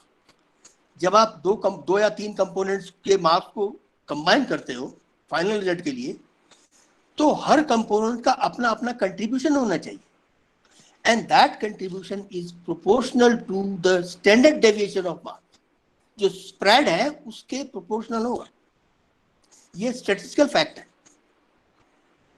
जितना ज्यादा स्प्रेड होगा किसी कंपोनेंट का, उसका कंट्रीब्यूशन उतना ही ज्यादा। तो इसलिए ये स्प्रेड होना बहुत जरूरी है, और इन्फ्लेटेड मार्किंग जो है वो नहीं होनी चाहिए। तो ये है।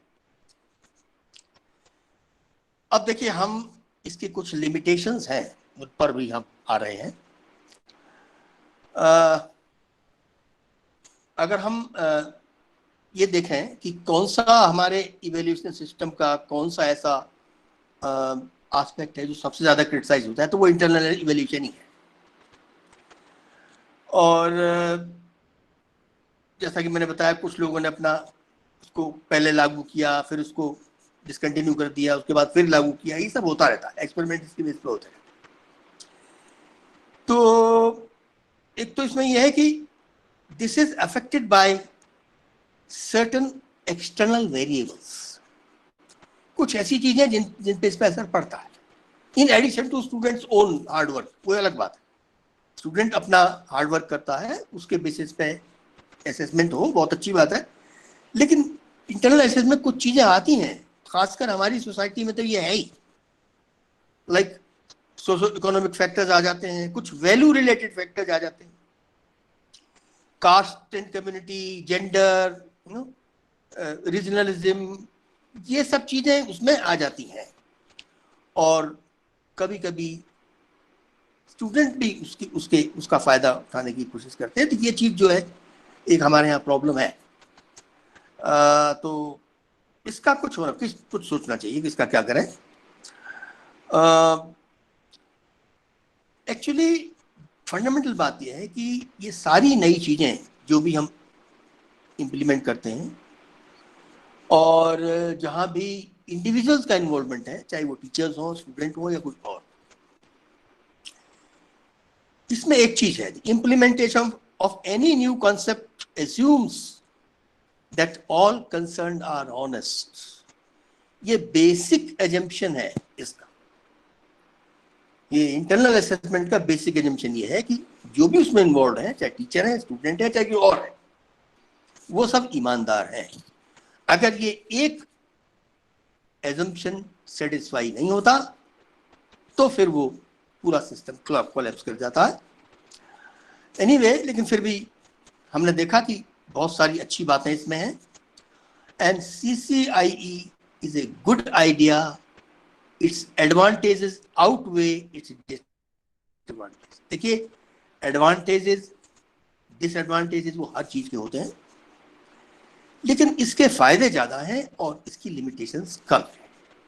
इसलिए कोशिश करना चाहिए कि लिमिटेशन को कम करें, टीचर्स का रोल असेसमेंट में बढ़ाएं, इंटरनल इवैल्यूएशन का वेट बढ़े, टीचर्स जिम्मेदारी महसूस करें।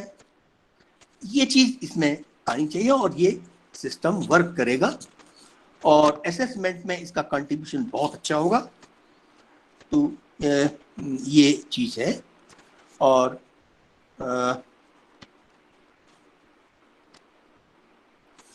yeah, I think this is the last one. There's no other slide now. This is the last. Thank you very much for hearing so patiently. और ये जो आइडिया है बहुत ज़्यादा टेक्निकल नहीं था, बहुत ही कॉमन सेंस की बातें भी इसमें हैं और बहुत सारी ऐसी चीज़ें हैं जो हम रोजाना करते रहे। Okay, thank you very much for this.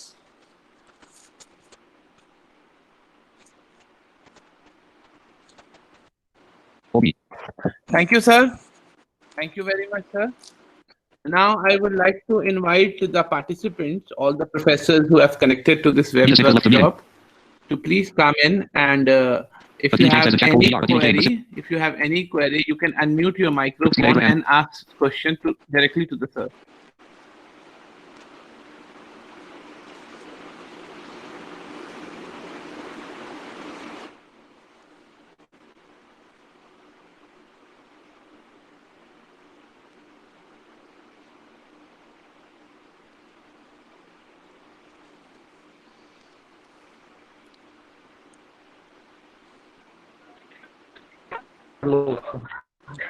Hello.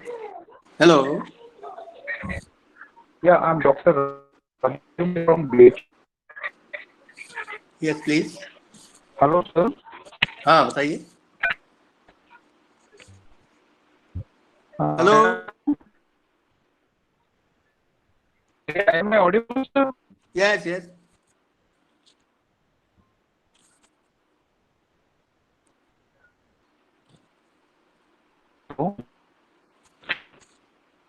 Hello. Hello. Am I audible, sir? Yes, yes.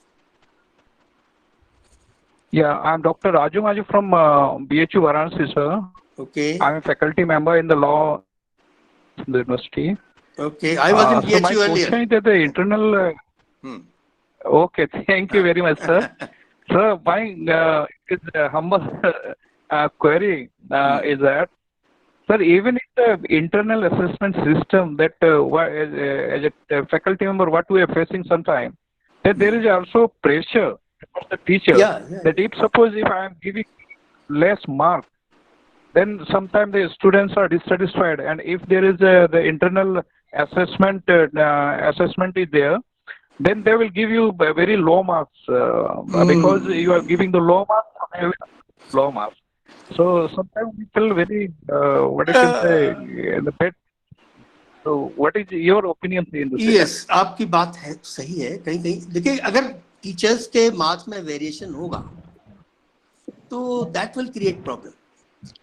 And you know, there should be some policy decision regarding what should be the maximum score awarded. Yeah.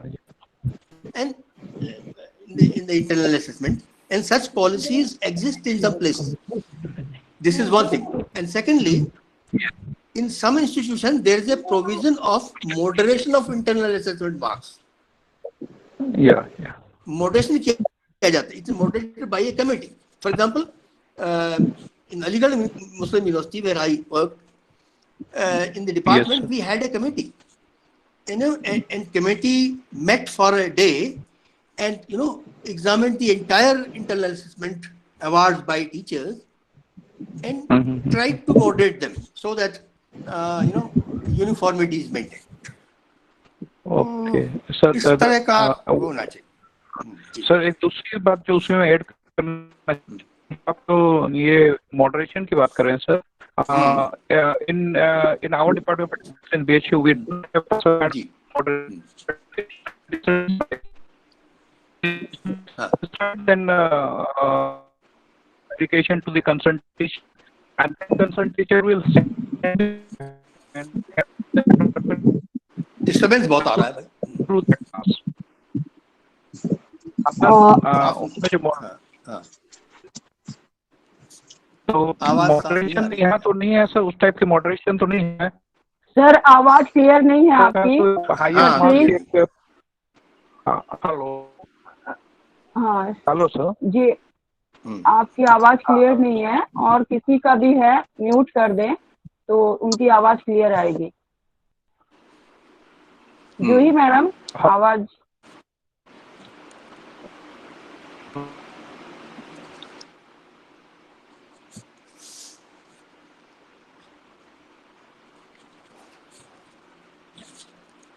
Juhi madam आप अपना microphone mute कर लीजिए.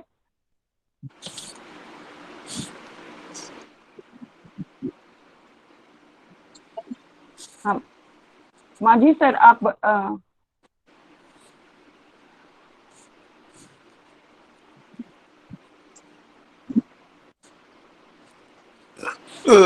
Hello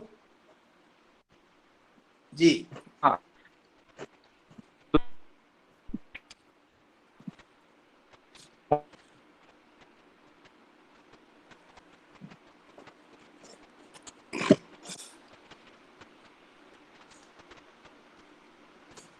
हाँ Raju sir आप proceed करिए sir.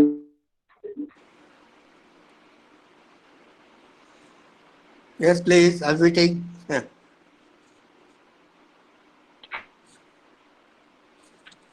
लगता है कुछ कनेक्शन गड़बड़.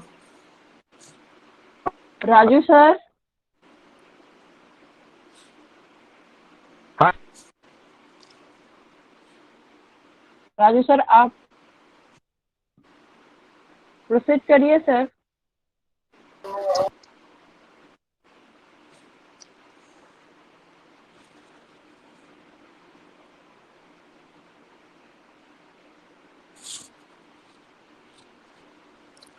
Shivan sir. Shivan sir. Shivan sir.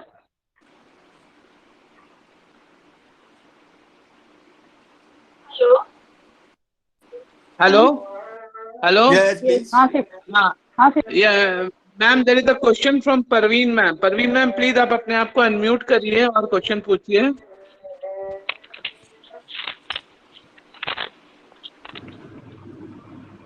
Good afternoon, sir. Your session was very informative, sir. My question is that how can gender affect the CCIE? Continuous and comprehensive. I don't think that gender will make any difference. Only thing, see, the last thing that we talked about was that CCIE assumes that everybody concerned is honest and no external factors come in. If that happens, then gender or anything will not make any difference.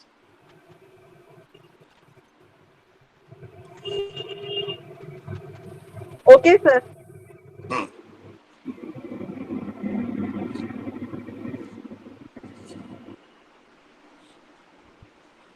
Okay, thank you, sir. Sir, I am having one question, please. Yes, please. Hello, myself Pankaj Jha, Professor Pankaj Jha. हाँ Pankaj sir, please go on.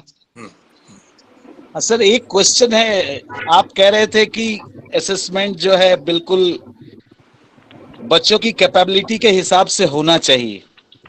Ji but होता क्या है sir, college to college it varies, सब जगह अलग अलग तरह की मार्किंग होती है। मैंने बहुत फेयर होके अपने बच्चों को उस हिसाब से वी हैव प्लान कि we will that give the marks according to their that internal, I am talking about internal assessment. Yes yes yes, आपने बिल्कुल ठीक कहा। उसमें आप अपने हिसाब से बहुत माने फेयर होके, बहुत हाँ जस्टिफिकेशन करके, आप सारी चीज करके आपने दे दिया। और जब दूसरे कॉलेज या अदर सेंटर्स या अदर यूनिवर्सिटीज से वही डिग्री, सेम डिग्री के लिए बिल्कुल, मार्किंग जब डिफर कर जाती है, तो यहाँ बच्चों के साथ बहुत माने अनजस्टिफिकेशन हो जाता है। उनको लगता है हाँ। कि यार जो टीचर के हाथ में जो चीज था, टीचर ने वो भी हमको नहीं दिया।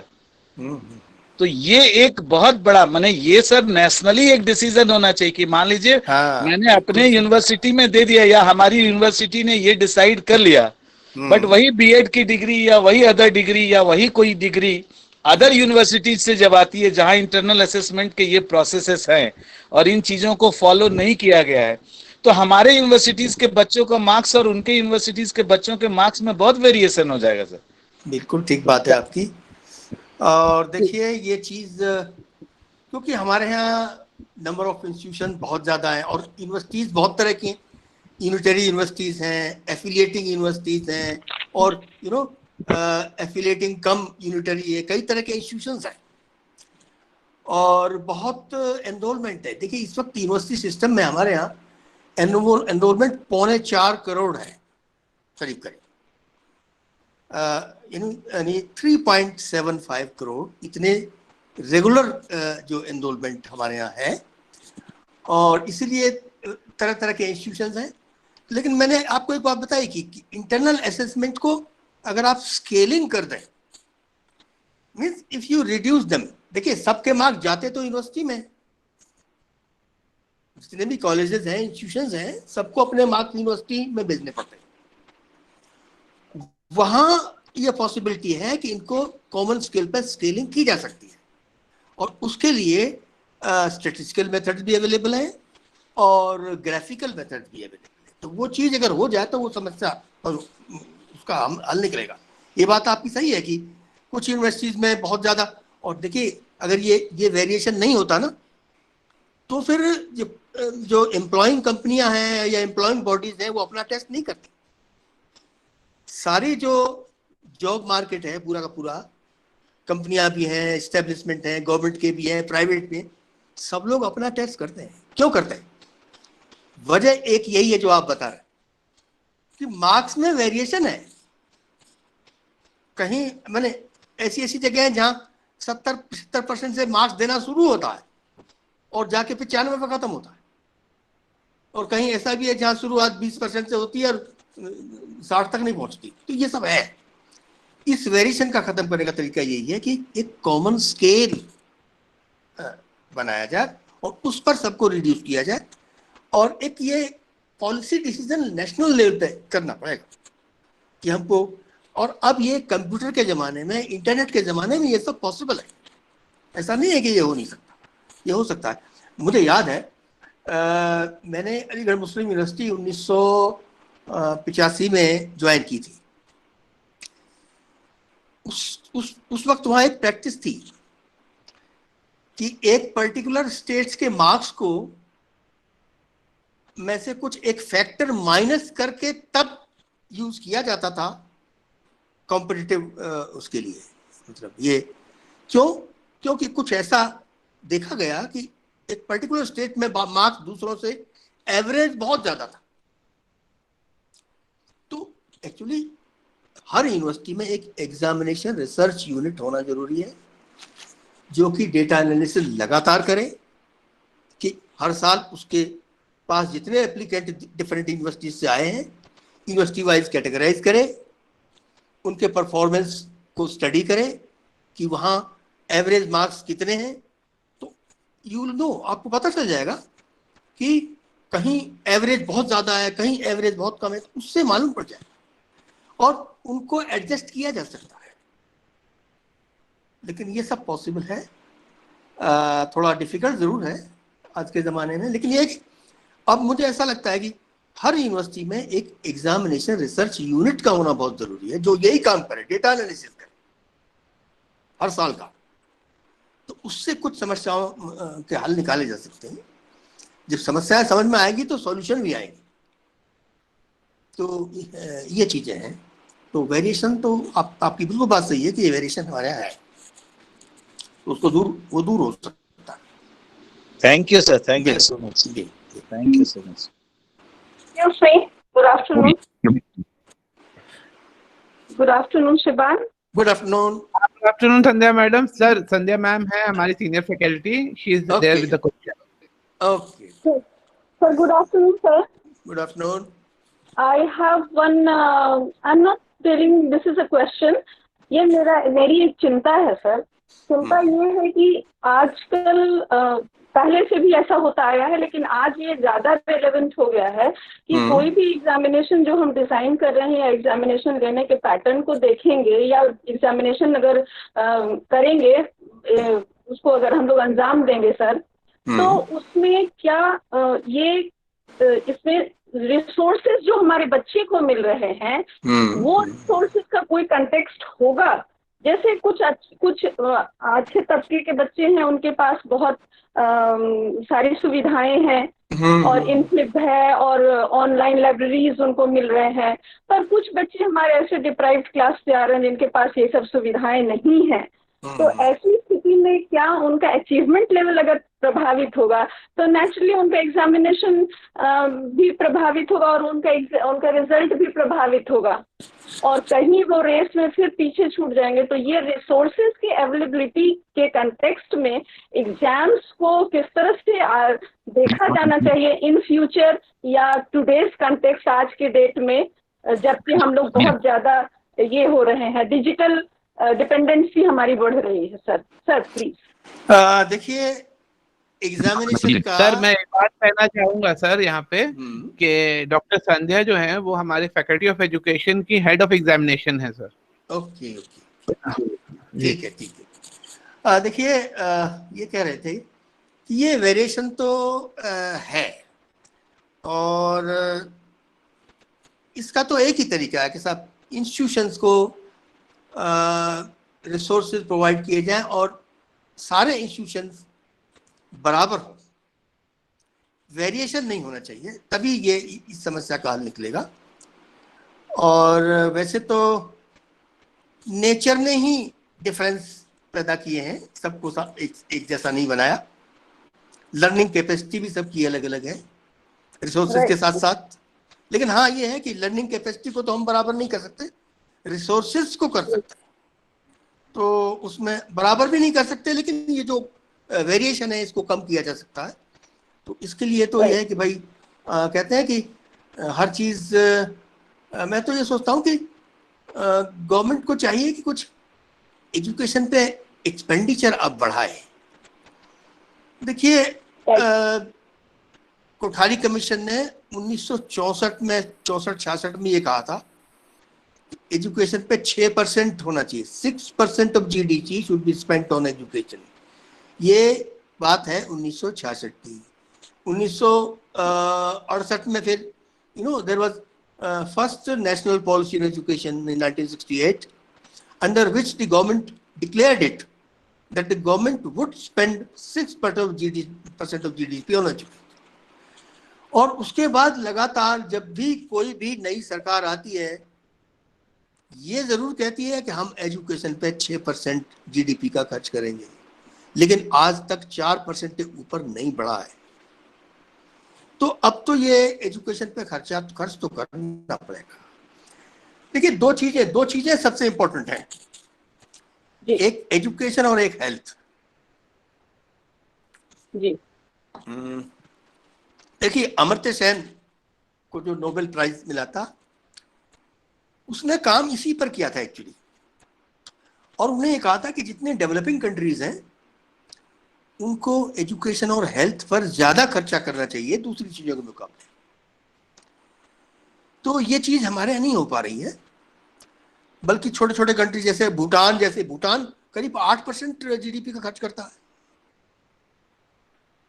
और दूसरे डेवलप कंट्रीज हैं वो भी एजुकेशन पे अच्छा खासा खर्च करते हैं। अमेरिका में भी करीब करीब 5-6% होता है, यू नो सब। लेकिन ये इधर साउथ एशिया में कुछ हमारा इंडिया, पाकिस्तान, बांग्लादेश, नेपाल, इनका कुछ कम है एजुकेशन पे खर्चा। इनको एम्फेसिस अपना एजुकेशन में बढ़ाना चाहिए। जब तक फंड्स नहीं होंगे, देखिए बिना गुड़ डाले मीठा नहीं होता, ये हम लोग कहते हैं, तो गुड़ तो डालना ही पड़ेगा ना, तभी मीठा होगा। तो इसलिए फंडिंग होनी चाहिए। और कई चीजें अब ऐसी हैं जिनको हम खींचते चले आ रहे हैं, जिनके बारे में अब हमें दोबारा सोचना पड़ेगा कि क्या करें। जैसे फ्री एजुकेशन की बात करते करते 1947 से आज तक उस कॉन्सेप्ट के बारे में भी मुझे अब डाउट होने लगा है कि क्या अब भी फ्री एजुकेशन की जरूरत है। फ्री की नहीं जरूरत है, अच्छी एजुकेशन की जरूरत है। अब तो हालत ये है, फ्री तो मार्केट में पानी भी नहीं मिल रहा, और अब कोई अगर फ्री पानी की प्याऊ लगाना चाहे तो कोई पीने नहीं आएगा। हालत ये हो गई, आदमी बोतल खरीदता है। तो एक्सपेंडिचर बढ़ाने के लिए देखिए कुछ अब गवर्नमेंट नहीं कर सकती सारा, ये भी हम जानते हैं। गवर्नमेंट के पास इतने फंड नहीं है। 2% लोग हमारे यहाँ टैक्स पेयर हैं जो इनकम टैक्स पे करते हैं, और लार्ज मेजॉरिटी हमारे, क्योंकि हमारे यहाँ सब्सिडीज बहुत हैं, ये आप जानते हो, बहुत सारी चीज़ों में सब्सिडीज हैं, और सारा गवर्नमेंट एक्सचेकर से जाता है। तो ये चीज़ें हैं थोड़ी सी, और उसमें मैं इस फेवर में हूँ कि थोड़ा सा फीस को बढ़ाना पड़ेगा, क्योंकि गवर्नमेंट उतना खर्च नहीं कर सकती। अगर या तो गवर्नमेंट करे, ठीक है, गवर्नमेंट अगर कर दे बहुत अच्छा, वरना फीस आप बढ़ाइए। देखिए मैंने एक बार कैलकुलेट किया था कि अगर हम एलिमेंट्री स्कूल में 10 रुपए महीने फीस बढ़ा दें तो उससे 50,000 नए टीचर अपॉइंट किए जा सकते हैं। यानी 50,000 नए टीचर्स की मंथली सैलरी उस 10 रुपए से दी जा सकती है। तो कुछ हम लोगों का सोचने का तरीका भी कुछ ऐसा ही हो गया है। और प्राइवेट स्कूल में हम जो चाहे दे सकते हैं, कुछ भी मांग ले वही देने को तैयार है। करेंसी भर के बैग ले जाते हैं, हम जो चाहो दे देंगे। और सरकारी स्कूल में अगर 1 रुपया फीस बढ़ जाए तो मुर्दाबाद। तो ये हम लोगों की एक टेंडेंसी हो गई है। तो ये हमको सोचना पड़ेगा कि भाई ये सब चलेगा नहीं, थोड़ा बहुत तो खर्च। अब तो हालत ये है, आपने देखा होगा गांवों में पीली बसें सुबह जाती हैं 7 बजे बच्चों को लेने गांव में। गांव में जो 2-4 घर फैमिली जो थोड़ी सी वेल टू डू होती हैं, वो अपने बच्चों को शहरों में प्राइवेट स्कूल में पीली बसों में भेजना पसंद करते हैं, क्योंकि एजुकेशन की वैल्यू वो भी जानते हैं। वो भी नहीं चाहते कि हमें फ्री है। अब तो आदमी ये कहता फ्री नहीं चाहिए हमको, कुछ भी, हमको क्वालिटी चाहिए। हमसे फीस लीजिए लेकिन क्वालिटी दीजिए, फ्री मत दीजिए हमें कुछ। तो ये चीजें, इन चीजों पे अब नए सिरे से सोचना पड़ेगा। और जैसा कि आपने बताया कि फैसिलिटीज की कमी से जो डिसएडवांटेज सेक्शन के बच्चे हैं वो डिसएडवांटेज रहते हैं। जरूर कुछ ना कुछ करना चाहिए इसमें। आइडियली तो ये कहते हैं कि साहब एजुकेशन तो फ्री होना चाहिए, हेल्थ भी फ्री होनी चाहिए, लेकिन शायद ये सब तो यहाँ डेमोक्रेटिक कंट्रीज में शायद कहीं भी नहीं है। हो सकता है ये सब कम्युनिस्ट कंट्रीज में हो, क्योंकि वहाँ तो पब्लिक गवर्नमेंट के लिए ही कमाती है, अपने लिए कोई नहीं कमाता। तो देयर इज अ डिफरेंस, ये बहुत बड़ा फर्क है। बहरहाल ये आपकी बात सही है कि इसमें कुछ गवर्नमेंट को करना चाहिए कि ये जो सभी सेक्शंस के बच्चों को अपॉर्चुनिटीज बराबर मिले, बराबर फैसिलिटीज मिले। कम से कम जो सरकार देती है वो तो सबको बराबर मिलना ही चाहिए। Hello. Ji. Myself, Dr. Fakhruddin Ahmed from Karim City College Economics Department. Can I speak, sir? Yes, please.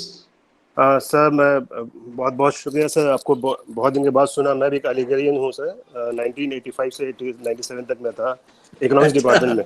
Ji sir. Sir मैं अमृता सेन को एडमायर करता हूँ और मेरा भी काम ह्यूमन वेलफेयर पे है, ह्यूमन बीइंग पे, एजुकेशन और हेल्थ पे। सर आपने सही कहा कि एजुकेशन और बिल्कुल इसमें हेल्थ पे दोनों में इन्वेस्ट होना चाहिए, मगर हमारी विडम्बना है कि किसी भी इसकी सरकार की हो, मैंने हम डबल डिजिट में आज तक गए ही नहीं। हाँ गई, गई ही नहीं कि सिंगल डिजिट भी बहुत दूर नहीं गई।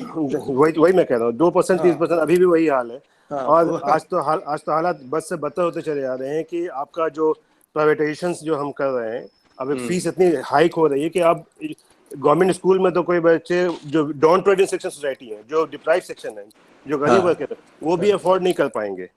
बिल्कुल अब ये अफोर्ड नहीं कर पाएंगे।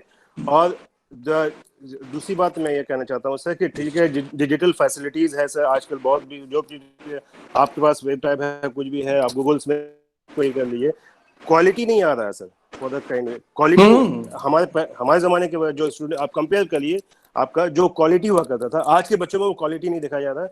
कुछ भी हुआ, हमने पिक एंड चूज किया, डॉट में निकाल दिया, जो रिजल्ट आना चाहिए, कंक्रीट रिजल्ट आना चाहिए था, वो नहीं हो पा रहा है। तो इस पे भी मैंने एजुकेशन पे ज़्यादा ध्यान देना चाहिए कि हम जो रिसर्च वर्क कर रहे हैं, जो बच्चे हमारे पास आ रहे हैं, सिर्फ डिग्रियां बांटने के लिए करके कोई जॉब तो हम दे नहीं पा रहे हैं, कुछ आपका रिजल्ट भी अच्छा नहीं आ रहा है। तो इस पर भी ध्यान देने की आवश्यकता है गवर्नमेंट को, साथ साथ प्राइवेट इंस्टीट्यूशन को, कि क्वालिटी एजुकेशन होनी चाहिए। इसलिए कि अगर हम बच्चे ही अगर सही से आगे बढ़ के नहीं आएंगे तो उसका रिजल्ट आगे बच्चे, जो यही बच्चे स्कूल में जाएंगे, विडम्बना तो ये कि जॉब भी नहीं है, तो करे तो क्या करे, फिर आपका अनएम्प्लॉयमेंट प्रॉब्लम आगे बढ़ सकता है। तो बहुत चिंता के विषय है कि गवर्नमेंट को कहीं ना कहीं तो कम से कम आप अगर करोड़ों करोड़ रुपए बजट जब पास होते हैं तो कम से कम डबल डिजिट में तो हेल्थ एजुकेशन में आना ही चाहिए। हाँ वो तो है, मैंने बताया ना कि मैं तो कहता हूँ दोनों मिलाकर भी डबल डिजिट हो जाए। नहीं जी सर, ये मिलाकर भी नहीं हो रहे। इस वक्त हालत ये है कि दोनों को मिला दिया जाए ना तो डबल डिजिट नहीं होता। नहीं होता, सही बात। तो हमने सबसे इम्पोर्टेंट फील्ड्स हैं, जो कैपेबिलिटी का जो थ्योरी अमृता सेन की थी, वही तो थी कि भाई देखिए दो तरह की, एक तो फिजिकल कैपेबिलिटी, एक mental capability. Physical capability health से बढ़ेगी, बिल्कुल, और मेंटल कैपेबिलिटी एजुकेशन, उन दोनों स्वास्थ्य अच्छा रहेगा तो काम अच्छा होगा। वही कह रहा हूं, तो इसलिए वो था उसका, मतलब इसको कॉमन मैन भी समझ सकता है कि इन चीजों पे खर्चा होना चाहिए।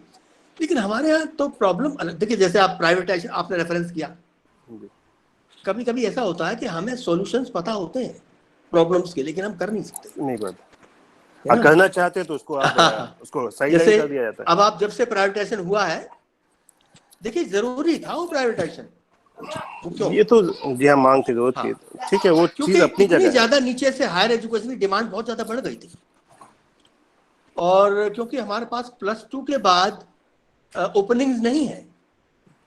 जैसे अब जो चाइना है, जापान है, इसमें क्या है कि वहाँ IIT लेवल के और डिप्लोमा लेवल के इंस्टीट्यूशंस बहुत हैं, और इंजीनियरिंग कॉलेज वहाँ ज़्यादा नहीं है। हमारे यहाँ उल्टा है, इंजीनियरिंग कॉलेज बहुत है, और ये जो स्किल ओरिएंटेड कोर्सेज हैं ये बहुत कम है। तो +2 के बाद हमारे यहाँ जॉब की ओपनिंग्स नहीं है, सिवाय इसके कि हम कॉलेज गेट पे जाकर खड़े हो जाए कि हमें एडमिशन दो।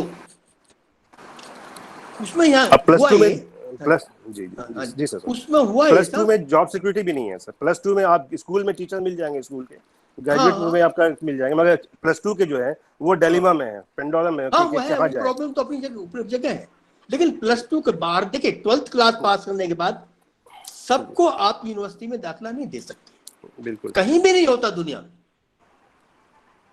ये कि सब हार्डली 20% को आप दे पाते हो जो स्कूल पास आउट है, लेकिन 80% का क्या होगा? हमने उनके लिए कुछ नहीं किया, सही बात भाई। वो कहाँ जाए? उनके लिए कोई जॉब मार्केट होना चाहिए था। और जबकि लोअर लेवल पे जो स्किल्ड वर्कर है उसकी बहुत कमी है ना।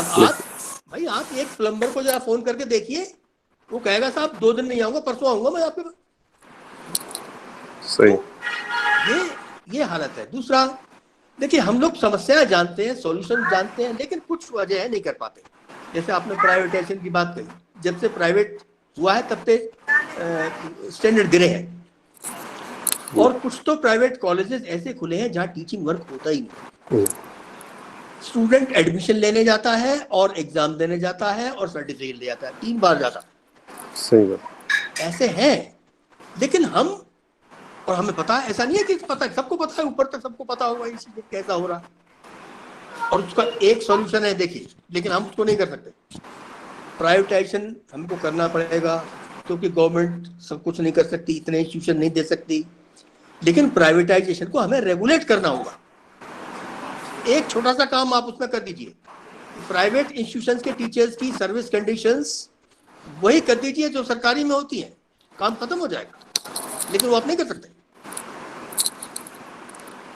तो ये है एक समस्या का है, माने सिंगल सॉल्यूशन है पूरी प्रॉब्लम का कि टीचर्स की सर्विस कंडीशंस, चाहे वो सरकारी में हो, चाहे एडेड में हो, चाहे प्राइवेट में हो, बिल्कुल वही होनी चाहिए। सिलेक्शन प्रोसेस वही हो, सारी चीज वही हो, सैलरी वही हो और बाकी बेनिफिट सारे। तो ये जब हो जाएगा, देखिए सिस्टम को ठीक करने वाले टीचर होते हैं। गवर्नमेंट सिस्टम को ठीक नहीं कर सकती, टीचर करता है। टीचर चाहेगा सिस्टम ठीक हो जाए, लेकिन हम वो नहीं कर पाएंगे और फॉर ऑब्वियस रीजन।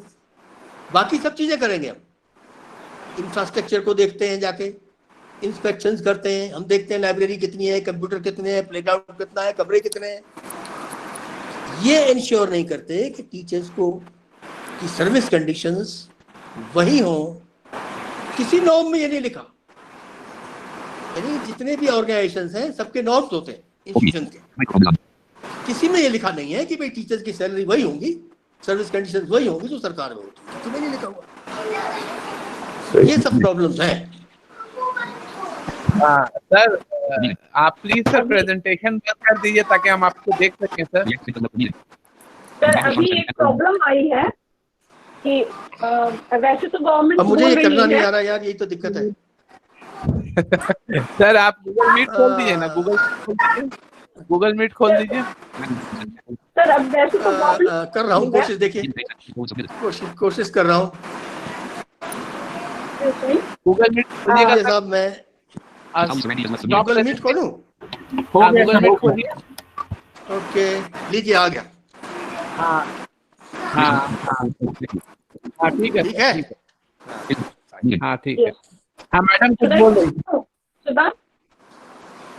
देखिए बात ये है, टेक्नोलॉजी में हमारे बच्चे मैडम बोलिए, बोलिए। सर अभी बहुत सारे इलाकों में मॉनसून की वजह से फ्लड आ गए हैं और गवर्नमेंट ये क्लेम हो रहा है, ये क्लेम किया जा रहा है कि ये टेलीविजन से क्लासेस दिए जा रहे हैं बच्चों को और ये मोबाइल से और इन सब चीज़ों से क्लासेस दिए जा रहे हैं। पर हमारे बच्चों को चूंकि फ्लड आ गया है या ये इस तरह के सर्कमस्टांसेस, बहुत सारे पावर नहीं है, ये सब सर्कमस्टांसेस हैं, तो उनको तो क्लासेस एजुकेशन उनको मिल ही नहीं रहा है। जब एजुकेशन ही नहीं मिल रहा है तो वो एग्जाम्स कैसे मीट करेंगे, एक बात। और दूसरी बात कि एग्जाम के सिस्टम भी वो कैसे उसको अचीव कर पाएंगे, उस सिस्टम में कैसे जा पाएंगे जो डिजिटल स्टाइल के एग्जाम होंगे। तो ये सब प्रॉब्लम, बहुत बड़ी प्रॉब्लम आ रही है देखने में और इससे बहुत परेशान हैं वो लोग जो इससे ग्रस्त हैं। हाँ देखिए, ये तो एक तरह से आप डिजिटल डिवाइड की बात कर रही हैं कि एक हमारे यहाँ वो तबका है जिसके पास फैसिलिटीज हैं, कंप्यूटर है, सब कुछ है और डिजिटल नॉलेज भी है, और दूसरे वो लोग हैं जिनके पास ये सब नहीं है। और ऐसे पीरियड में वो एजुकेशन सिस्टम का फायदा नहीं हो, जैसे ऑनलाइन चल रहा है, लेकिन उस ऑनलाइन लर्निंग का फायदा वो लोग नहीं उठा सकते जिनके पास ये फैसिलिटीज नहीं है। तो ये सब तो प्रॉब्लम्स है और एक तरह से इन दोनों में गैप होगा, ये डिजिटल डिवाइड बढ़ जाएगा, मुझे ऐसा लगता है। खैर इसको आप किसी न किसी तरह से अगर चाहें फ्यूचर में कंपेंसेट कर सकते हो, लेकिन एक और सीरियस प्रॉब्लम होने वाली है, वो है जो सोशल इंटरेक्शन कम हो रहा है। देखिए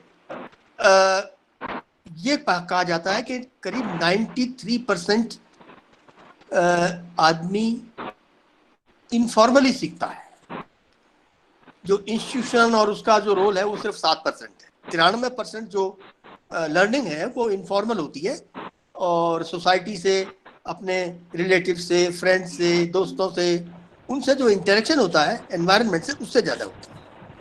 और अभी ये नहीं हो रहा। छोटे बच्चों के लिए ये बहुत ज़रूरी है जो अपने दोस्तों के छोटे साथ के बच्चों के साथ खेल नहीं पा रहे, वो स्कूल में इंटरेक्शन नहीं कर पा रहे। इससे मुझे एक और वो लग रहा है कि इससे ज्यादा बड़ा नुकसान होगा। और मुझे ऐसा भी लगता है कि हो सकता है 5 साल का बच्चा 4 साल के बच्चे की तरह बिहेव करे, ये पॉसिबिलिटी है। ये साइकोलॉजिकल मुझे इसका लग रहा है कि ये डाउट, क्योंकि जो डेवलपमेंटल टास्क होते हैं वो पिछड़ जाएंगे क्योंकि उनका इंटरेक्शन नहीं हो रही, सोशल टीचर से भी नहीं हो रही, घर में बंद है, इवन पड़ोस से में भी इंटरेक्शन नहीं हो रहा। तो ये जो सोशल डिस्टेंसिंग है ना, इसका जो हमें मजबूरी में करनी पड़ रही है, इसका काफी नुकसान होगा, मुझे ऐसा लग रहा है। और डेवलपमेंटल लेवल में बच्चे पिछड़ जाएंगे और ये पॉसिबिलिटी है। आप देखिए क्या होगा आगे। तो बस ये, लेकिन इन चीजों को थैंक यू सर। हाँ, प्लीज आप लोग माइक ऑफ कर लीजिए, जिनको क्वेश्चन पूछना है वही माइक ऑन करें। प्लीज आप लोग माइक ऑफ कर लीजिए। पूजा सिंह है, प्रोफेसर पूजा सिंह है, टीचर है शायद। प्लीज आप अनम्यूट होकर के मैम पूछ लीजिए।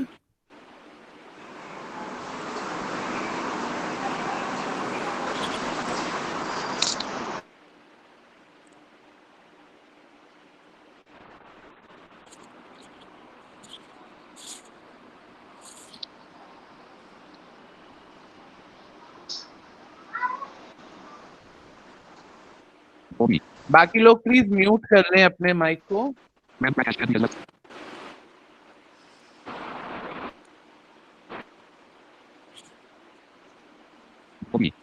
Is there any question of anyone? किसी का कोई क्वेश्चन है? Sir, I think we should wrap up for today, sir. And Okay. tomorrow, 11 o'clock, sir, we're going to meet again and start tomorrow lecture at 11:15, I guess. okay, no problem. Okay, and the links, I'll be sharing the links on the WhatsApp chat, and all the participants, are requested that please keep that workshop code. Please keep that workshop code. After filling the form, you will get a workshop code.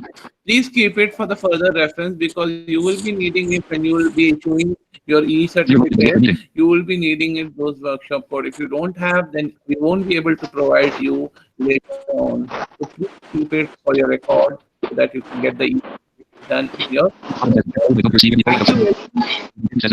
Johan sir, thank you very much for your enlightening session, sir. Okay, welcome. Also very nice. Thank you so much for thanks, sir, for this particular session. And we hope that the first session has been concluded on a very satisfying note. And inshallah, tomorrow we'll be meeting again for the next and the topic for the lecture will be posted on the WhatsApp, and we will going to follow the tomorrow schedule has already been posted on the chat.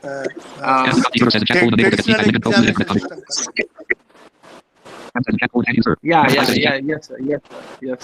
So as per the schedule, day 2 schedule will be following the same thing. Okay, sir. Okay. Thank you. Thank you, everyone. Thank you. And I request Ritu, please send the email, link again, as the participants are asking for the link. Please send the link again. Thank you, Chauhan sir. Thank you very much, sir. Welcome.